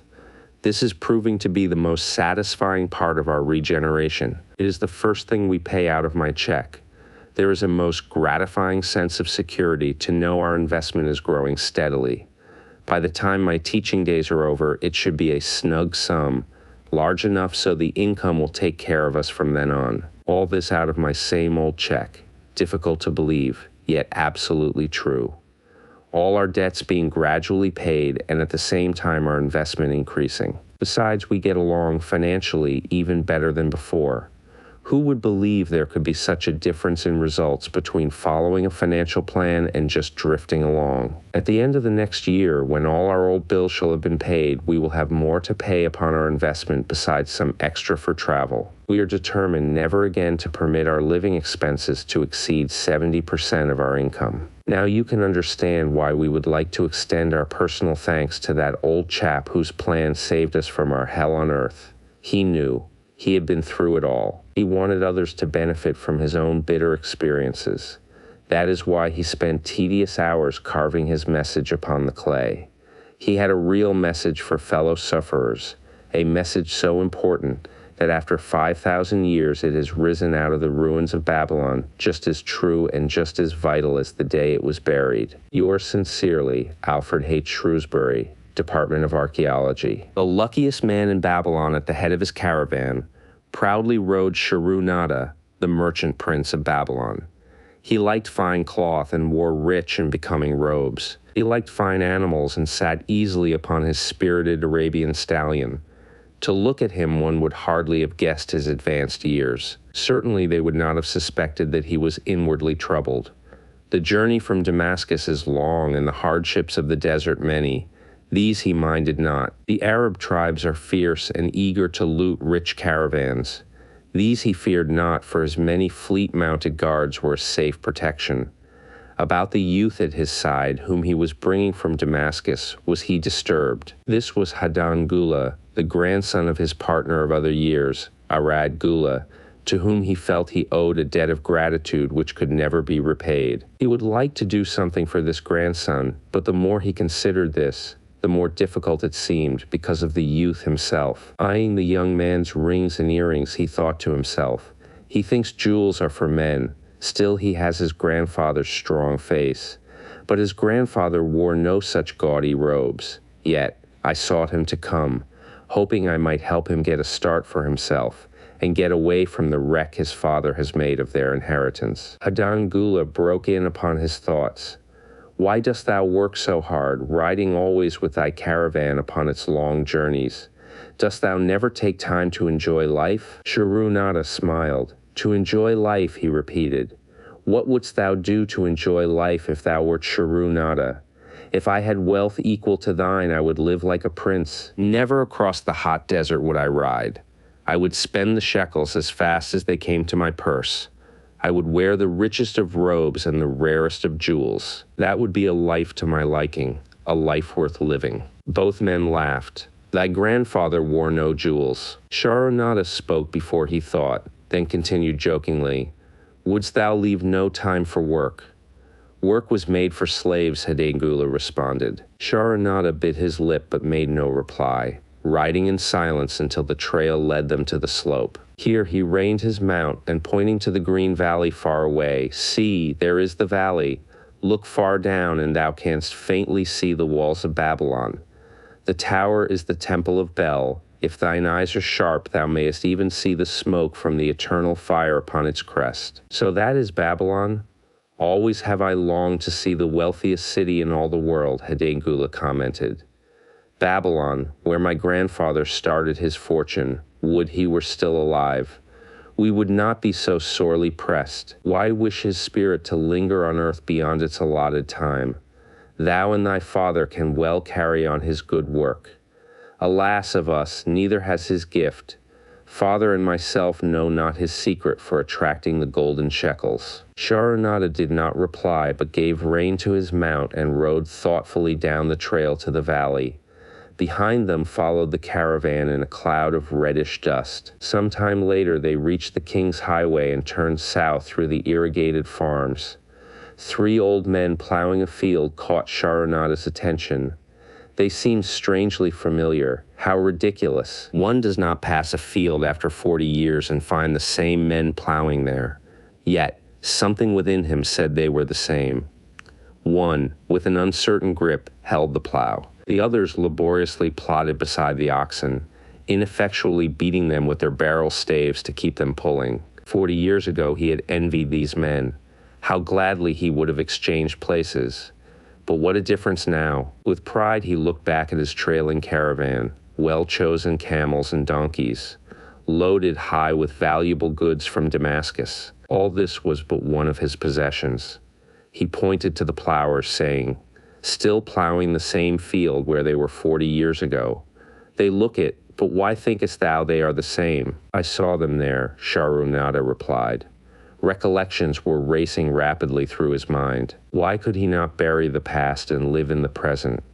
Then he saw, as in a picture, the smiling face of Arad Gula. The barrier between himself and the cynical youth beside him dissolved.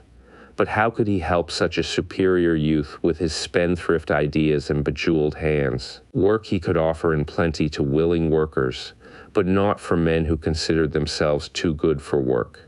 Yet he owed it to Arad Gula to do something, not a half-hearted attempt. He and Arad Gula had never done things that way. They were not that sort of men. A plan came almost in a flash. There were objections. He must consider his own family and his own standing. It would be cruel, it would hurt, Being a man of quick decisions, he waived objections and decided to act. Wouldst thou be interested in hearing how thy worthy grandfather and myself joined in the partnership which proved so profitable? He questioned. Why not just tell me how thou madest the golden shekels? That is all I need to know, the young man parried. Sharunada ignored the reply and continued, We start with those men plowing. I was no older than thou. As the column of men in which I marched approached, good old Megiddo, the farmer, scoffed at the slipshod way in which they plowed. Megiddo was chained next to me. Look at the lazy fellows, he protested. The plow holder makes no effort to plow deep, nor do the beaters keep the oxen in the furrow. How can they expect to raise a good crop with poor plowing? Didst thou say Megiddo was chained to thee? Hedangule asked in surprise. Yes, with bronze collars about our necks and a length of heavy chain between us. Next to him was Zabato, the sheep thief. I had known him in Haroun. At the end was a man we called Pirate, because he told us not his name. We judged him as a sailor, as he had entwined serpents tattooed upon his chest in sailor fashion. The column was made up thus so the men could walk in fours. Thou wert chained as a slave? Hedangule asked incredulously. Did not thy grandfather tell thee I was once a slave? He often spoke of thee, but never hinted of this. He was a man thou couldst trust with innermost secrets. Thou too art a man I may trust, am I not right? Sharunada looked him squarely in the eye. Thou mayest rely upon my silence, but I am amazed. Tell me, how didst thou come to be a slave? Sharunada shrugged his shoulders. Any man may find himself a slave. It was a gaming house and barley beer that brought me disaster. I was the victim of my brother's indiscretions. In a brawl, he killed his friend. I was bonded to the widow by my fattier, desperate to keep my brother from being prosecuted under the law. When my father could not raise the silver to free me, she in anger sold me to the slave dealer. What a shame and injustice, Hedangula protested. But tell me, how didst thou regain freedom? We shall come to that, but not yet. Let us continue my tale. As we passed, the plowers jeered at us. One did doff his ragged hat and bow low, calling out, Welcome to Babylon, guests of the king. He waits for thee on the city walls where the banquet is spread, mud bricks and onion soup.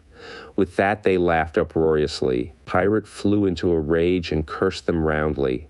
What do those men mean by the king awaiting us on the walls? I asked him. To the city walls ye march to carry bricks until the back breaks. Maybe they beat thee to death before it breaks. They won't beat me, it'll kill 'em. Then Megiddo spoke up. It doesn't make sense to me to talk of masters beating willing, hard-working slaves to death. Masters like good slaves and treat them well. Who wants to work hard, commented Zabato. Those plowers are wise fellows, they're not breaking their backs. Just letting on as if they be. Thou can't get ahead by shirking, Megiddo protested. If thou plow a hectare, that's a good day's work, and any master knows it. But when thou plow only a half, that's shirking. I don't shirk. I like to work, and I like to do good work. For work is the best friend I've ever known. It has brought me all the good things I've had, my farm and cows and crops, everything. Yea, and where be these things now? Scoffed Zabato. I figure it pays better to be smart and get by without working. You watch Zabato. If we're sold to the walls, he'll be carrying the water bag or some easy job when thou, who like to work, will be breaking thy back carrying bricks. He laughed his silly laugh. Terror gripped me that night. I could not sleep. I crowded close to the guard rope, and when the others slept, I attracted the attention of Godoso, who was doing the first guard watch. He was one of those brigand Arabs, the sort of rogue who, if he robbed thee of thy purse, would think he must also cut thy throat. Tell me, Godoso, I whispered, when we get to Babylon, will we be sold to the walls? Why want to know? He questioned cautiously. Canst thou not understand? I pleaded. I am young. I want to live. I don't want to be worked or beaten to death on the walls. Is there any chance for me to get a good master? He whispered back. I tell something. Thou good fellow, give Godoso no trouble. Most times we go first to slave market. Listen now. When buyers come, tell 'em you good worker, like to work hard for good master. Make 'em want to buy. You not make 'em buy, next day you carry brick. Mighty hard work. After he walked away, I lay in the warm sand, looking up at the stars and thinking about work. What Megiddo had said about it being his best friend made me wonder if it would be my best friend. Certainly it would be if it helped me out of this. When Megiddo awoke, I whispered my good news to him. It was our one ray of hope as we marched toward Babylon. Late in the afternoon, we approached the walls and could see the lines of men, like black ants, climbing up and down the steep diagonal paths. As we drew closer, we were amazed at the thousands of men working. Some were digging in the moat. Others mixed the dirt into mud bricks. The greatest number were carrying the bricks in large baskets up those steep trails to the masons. Overseers cursed the laggards and cracked bullock whips over the backs of those who failed to keep in line. Poor, worn-out fellows were seen to stagger and fall beneath their heavy baskets, unable to rise again. If the lash failed to bring them to their feet, they were pushed to the side of the paths and left writhing in agony. Soon they would be dragged down to join other craven bodies beside the roadway to await unsanctified graves. As I beheld the ghastly sight, I shuddered. So this was what awaited my father's son if he failed at the slave market. The famous works of ancient Babylon, its walls, temples, hanging gardens, and great canals were built by slave labor, mainly prisoners of war, which explains the inhuman treatment they received. This force of workmen also included many citizens of Babylon and its provinces who had been sold into slavery because of crimes or financial troubles. It was a common custom for men to put themselves, their wives, or their children up as a bond to guarantee payment of loans, legal judgments, or other obligations. In case of default, those so bonded were sold into slavery. Godoso had been right. We were taken through the gates of the city to the slave prison and next morning marched to the pens in the market. Here the rest of the men huddled in fear, and only the whips of our guard could keep them moving so the buyers could examine them. Megiddo and myself eagerly talked to every man who permitted us to address him. The slave dealer brought soldiers from the king's guard who shackled Pirate and brutally beat him when he protested. As they led him away, I felt sorry for him. Megiddo felt that we would soon part. When no buyers were near, he talked to me earnestly to impress upon me how valuable work would be to me in the future. Some men hate it. They make it their enemy. Better to treat it like a friend. Make thyself like it. Don't mind because it is hard. If thou thinkest about what a good house thou build, then who cares if the beams are heavy and it is far from the well to carry the water for the plaster? Promise me, boy, if thou get a master, work for him as hard as thou canst. If he does not appreciate all thou do, never mind. Remember, work well done does good to the man who does it. It makes him a better man. He stopped as a burly farmer came to the enclosure and looked at us critically. Megiddo asked about his farm and crops, soon convincing him that he would be a valuable man. After violent bargaining with the slave dealer, the farmer drew a fat purse from beneath his robe, and soon Megiddo had followed his new master out of sight. A few other men were sold during the morning. At noon, Godoso confided to me that the dealer was disgusted and would not stay over another night, but would take all who remained at sundown to the king's buyer. I was becoming desperate when a fat, good-natured man walked up to the wall and inquired if there was a baker among us. I approached him saying, "Why should a good baker like thyself seek another baker of inferior ways? Would it not be easier to teach a willing man like myself thy skilled ways? Look at me, I am young, strong, and like to work. Give me a chance and I will do my best to earn gold and silver for thy purse." He was impressed by my willingness and began bargaining with the dealer, who had never noticed me since he had bought me but now waxed eloquent on my abilities, good health, and good disposition. I felt like a fat ox being sold to a butcher. At last, much to my joy, the deal was closed. I followed my new master away, thinking I was the luckiest man in Babylon. My new home was much to my liking. Nananade, my master, taught me how to grind the barley in the stone bowl that stood in the courtyard, how to build the fire in the oven, and then how to grind very fine the sesame flour for the honey cakes. I had a couch in the shed where his grain was stored. The old slave housekeeper, Swasti, fed me well and was pleased at the way I helped her with the heavy tasks. Here was the chance I had longed for to make myself valuable to my master and, I hoped, to find a way to earn my freedom. I asked Nananade to show me how to knead the bread and to bake. This he did, much pleased at my willingness. Later, when I could do this well, I asked him to show me how to make the honey cakes, and soon I was doing all the baking. My master was glad to be idle, but Swasti shook her head in disapproval. No work to do is bad for any man, she declared. I felt it was time for me to think of a way by which I might start to earn coins to buy my freedom. As the baking was finished at noon, I thought Nananade would approve if I found profitable employment for the afternoons and might share my earnings with me. Then the thought came to me, why not bake more of the honey cakes and peddle them to hungry men upon the streets of the city? I presented my plan to Nananade this way: if I can use my afternoons after the baking is finished to earn for thee coins, would it be only fair for thee to share my earnings with me, that I might have money of my own to spend for those things which every man desires and needs? Fair enough, he admitted. When I told him of my plan to peddle our honey cakes, he was well pleased. Here is what we will do, he suggested. Thou sellest them at 2 for a penny. Then half of the pennies will be mine to pay for the flour and the honey and the wood to bake them. Of the rest I shall take half, and thou shalt keep half. I was much pleased by his generous offer that I might keep for myself 1/4 of my sales. That night I worked late to make a tray upon which to display them. Nananade gave me one of his worn robes that I might look well, and Swasti helped me patch it and wash it clean. The next day I baked an extra supply of honey cakes. They looked brown and tempting upon the tray as I went along the street, loudly calling my wares. At first no one seemed interested, and I became discouraged. I kept on, and later in the afternoon, as men became hungry, the cakes began to sell, and soon my tray was empty. Nananade was well pleased with my success, and gladly paid me my share. I was delighted to own pennies. Megiddo had been right when he said a master appreciated good work from his slaves.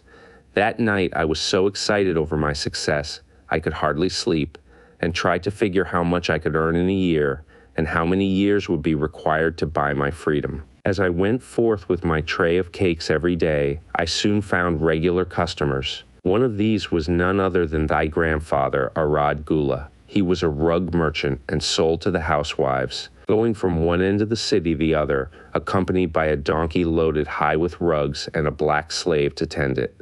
He would buy 2 cakes for himself and 2 for his slave, always tarrying to talk with me while they ate them. Thy grandfather said something to me one day that I shall always remember. I like thy cakes, boy, but better still I like the fine enterprise with which thou offerest them. Such spirit can carry thee far on the road to success. But how canst thou understand, Hadan Gula, what such words of encouragement could mean to a slave boy, lonesome in a great city, struggling with all he had in him to find a way out of his humiliation? As the months went by, I continued to add pennies to my purse. It began to have a comforting weight upon my belt. Work was proving to be my best friend, just as Megiddo had said. I was happy, but Swasti was worried. My master, I fear to have him spend so much time at the gaming houses, she protested. I was overjoyed one day to meet my friend Megiddo upon the street. He was leading 3 donkeys loaded with vegetables to the market. I am doing mighty well, he said. My master does appreciate my good work, for now I am a foreman. See, he does trust the marketing to me, and also he is sending for my family. Work is helping me to recover from my great trouble. Someday it will help me to buy my freedom and once more own a farm of my own. Time went on, and Nananade became more and more anxious for me to return from selling. He would be waiting when I returned and would eagerly count and divide our money. He would also urge me to seek further markets and increase my sales. Often I went outside the city gates to solicit the overseers of the slaves building the walls. I hated to return to the disagreeable sights, but found the overseers liberal buyers. One day I was surprised to see Zabato waiting in line to fill his basket with bricks. He was gaunt and bent, and his back was covered with welts and sores from the whips of the overseers. I was sorry for him and handed him a cake which he crushed into his mouth like a hungry animal. Seeing the greedy look in his eyes, I ran before he could grab my tray. "Why dost thou work so hard?" Arad Gula said to me one day. "Almost the same question thou asked of me today dost thou remember?" I told him what Megiddo had said about work and how it was proving to be my best friend. I showed him with pride my wallet of pennies and explained how I was saving them to buy my freedom. "When thou art free, what wilt thou do?" he inquired. "Then," I answered, I intend to become a merchant. At that he confided in me something I had never suspected. Thou knowest not that I also am a slave. I am in partnership with my master. Stop, demanded Hedangula. I will not listen to lies defaming my grandfather. He was no slave. His eyes blazed in anger. Sharunada remained calm. I honor him for rising above his misfortune and becoming a leading citizen of Damascus. Art thou his grandson, cast of the same mold? Art thou man enough to face true facts, or dost thou prefer to live under false illusions? Hedangula straightened in his saddle. In a voice suppressed with deep emotion, he replied, My grandfather was beloved by all. Countless were his good deeds. When the famine came, did not his gold buy grain in Egypt, and did not his caravan bring it to Damascus, and distribute it to the people so none would starve? Now thou sayest he was but a despised slave in Babylon. Had he remained a slave in Babylon, then he might well have been despised. But when, through his own efforts, he became a great man in Damascus, the gods indeed condoned his misfortunes and honored him with their respect, Sharunada replied. After telling me that he was a slave, Sharunada continued, he explained how anxious he had been to earn his freedom. Now that he had enough money to buy this, he was much disturbed as to what he should do. He was no longer making good sales and feared to leave the support of his master. I protested his indecision. Cling no longer to thy master. Yet once again the feeling of being a free man. Act like a free man and succeed like one. Decide what thou desires to accomplish, and then work will aid thee to achieve it. He went on his way, saying he was glad I had shamed him for his cowardice. One day I went outside the gates again, and was surprised to find a great crowd gathering there. When I asked a man for an explanation, he replied, Hast thou not heard? An escaped slave who murdered one of the king's guards has been brought to justice, and will this day be flogged to death for his crime. Even the king himself is to be here. So dense was the crowd about the flogging post, I feared to go near lest my tray of honey cakes be upset. Therefore I climbed up the unfinished wall to see over the heads of the people. I was fortunate in having a view of Nebuchadnezzar himself as he rode by in his golden chariot. Never had I beheld such grandeur, such robes and hangings of gold cloth and velvet. I could not see the flogging, though I could hear the shrieks of the poor slave. I wondered how one so noble as our handsome king could endure to see such suffering. Yet when I saw he was laughing and joking with his nobles, I knew he was cruel and understood why such inhuman tasks were demanded of the slaves building the walls. After the slave was dead, his body was hung upon a pole by a rope attached to his leg so all might see. As the crowd began to thin, I went close. On the hairy chest I saw tattooed two entwined serpents. It was Pirate. The next time I met Aradgula, he was a changed man. Full of enthusiasm, he greeted me. Behold, the slave thou knewest is now a free man. There was magic in thy words. Already my sales and my profits are increasing. My wife is overjoyed. She was a free woman, the niece of my master. She much desires that we move to a strange city where no man shall know I was once a slave. Thus our children shall be above reproach for their father's misfortune. Work has become my best helper.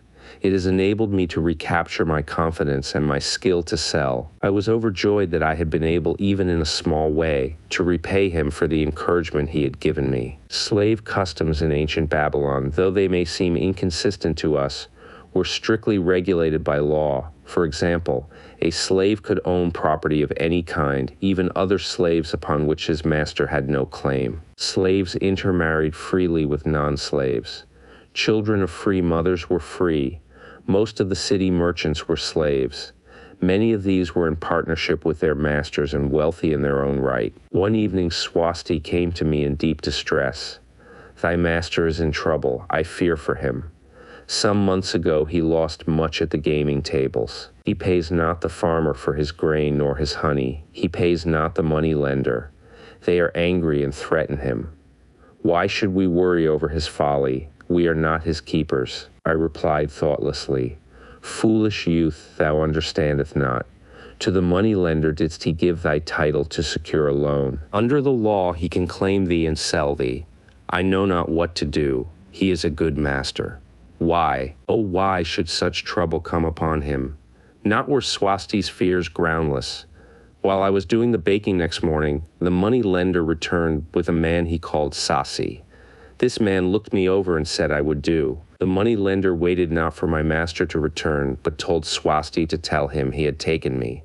With only the robe on my back and the purse of pennies hanging safely from my belt, I was hurried away from the unfinished baking. I was whirled away from my dearest hopes as the hurricane snatches the tree from the forest and casts it into the surging sea. Again, a gaming house and barley beer had caused me disaster. Sasi was a blunt, gruff man. As he led me across the city, I told him of the good work I had been doing for Nana Nade and said I hoped to do good work for him. His reply offered no encouragement. "T like not this work. My master likes it not. The king has told him to send me to build a section of the Grand Canal. Master tells Sasi to buy more slaves, work hard, and finish quick. Bah, how can any man finish a big job quick? Picture a desert with not a tree, just low shrubs and a sun burning with such fury the water in our barrels became so hot we could scarcely drink it. Then picture rows of men going down into the deep excavation and lugging heavy baskets of dirt up soft, dusty trails from daylight until dark. Picture food served in open troughs from which we helped ourselves like swine. We had no tents, no straw for beds. That was the situation in which I found myself. I buried my wallet in a marked spot, wondering if I would ever dig it up again. At first I worked with good will, but as the months dragged on, I felt my spirit breaking. Then the heat fever took hold of my weary body. I lost my appetite and could scarcely eat the mutton and vegetables. At night I would toss in unhappy wakefulness. In my misery, I wondered if Zabato had not the best plan, to shirk and keep his back from being broken in work. Then I recalled my last sight of him and knew his plan was not good. I thought of Pirate with his bitterness and wondered if it might be just as well to fight and kill. The memory of his bleeding body reminded me that his plan was also useless. Then I remembered my last sight of Megiddo. His hands were deeply calloused from hard work, but his heart was light and there was happiness on his face. His was the best plan. Yet I was just as willing to work as Megiddo. He could not have worked harder than I. Why did not my work bring me happiness and success? Was it work that brought Megiddo happiness, or was happiness and success merely in the laps of the gods? Was I to work the rest of my life without gaining my desires, without happiness and success? Of these questions were jumbled in my mind, and I had not an answer. Indeed, I was sorely confused. Several days later, when it seemed that I was at the end of my endurance and my questions still unanswered, Seishi sent for me. A messenger had come from my master to take me back to Babylon. I dug up my precious wallet, wrapped myself in the tattered remnants of my robe, and was on my way. As we rode, the same thoughts of a hurricane whirling me hither and thither kept racing through my feverish brain. I seemed to be living the weird words of a chant from my native town of Haroun, besetting a man like a whirlwind, driving him like a storm, whose course no one can foliate, whose destiny no one can foretell. Was I destined to be ever thus punished for I knew not what? What new miseries and disappointments awaited me? When we rode to the courtyard of my master's house, imagine my surprise when I saw Arad Gula awaiting me. He helped me down and hugged me like a long-lost brother. As we went our way, I would have followed him as a slave should follow his master, but he would not permit me. He put his arm about me, saying, "I hunted everywhere for thee." When I had almost given up hope, I did meet Swasti, who told me of the money lender, who directed me to thy noble owner. A hard bargain he did drive and made me pay an outrageous price, but thou art worth it. Thy philosophy and thy enterprise have been my inspiration to this new success. Megiddo's philosophy, not mine, I interrupted. Megiddo's and thine. Thanks to thee both, we are going to Damascus, and I need thee for my partner. See, he exclaimed, in one moment thou wilt be a free man. So saying, he drew from beneath his robe the clay tablet carrying my title. This he raised above his head and hurled it to break in 100 pieces upon the cobblestones. With glee he stamped upon the fragments until they were but dust. Tears of gratitude filled my eyes. I knew I was the luckiest man in Babylon. Work thou see by this, in the time of my greatest distress, Didst prove to be my best friend. My willingness to work enabled me to escape from being sold to join the slave gangs upon the walls. It also so impressed thy grandfather, he selected me for his partner. Then Hadangula questioned, was work my grandfather's secret key to the golden shekels? It was the only key he had when I first knew him, Sharunata replied. Thy grandfather enjoyed working. The gods appreciated his efforts and rewarded him liberally. I begin to see, Hadangula was speaking thoughtfully. Work attracted his many friends who admired his industry and the success it brought. Work brought him the honors he enjoyed so much in Damascus. Work brought him all those things I have approved, and I thought work was fit only for slaves. Life is rich with many pleasures for men to enjoy, Sharunata commented. Each has its place. I am glad that work is not reserved for slaves. Were that the case, I would be deprived of my greatest pleasure. Many things do I enjoy, but nothing takes the place of work. Sharunata and Hadangula rode in the shadows of the towering walls up to the massive bronze gates of Babylon. At their approach, the gate guards jumped to attention and respectfully saluted an honored citizen. With head held high, Sharunata led the long caravan through the gates and up the streets of the city. I have always hoped to be a man like my grandfather, Hadangula confided to him. Never before did I realize just what kind of man he was. This thou hast shown me. Now that I understand, I do admire him all the more and feel more determined to be like him. I fear I can never repay thee for giving me the true key to his success. From this day forth, I shall use his key. I shall start humbly as he started, which befits my true station far better than jewels and fine robes. So saying, Hadangula pulled the jeweled baubles from his ears and the rings from his fingers. Then reining his horse, he dropped back and rode with deep respect behind the leader of the caravan.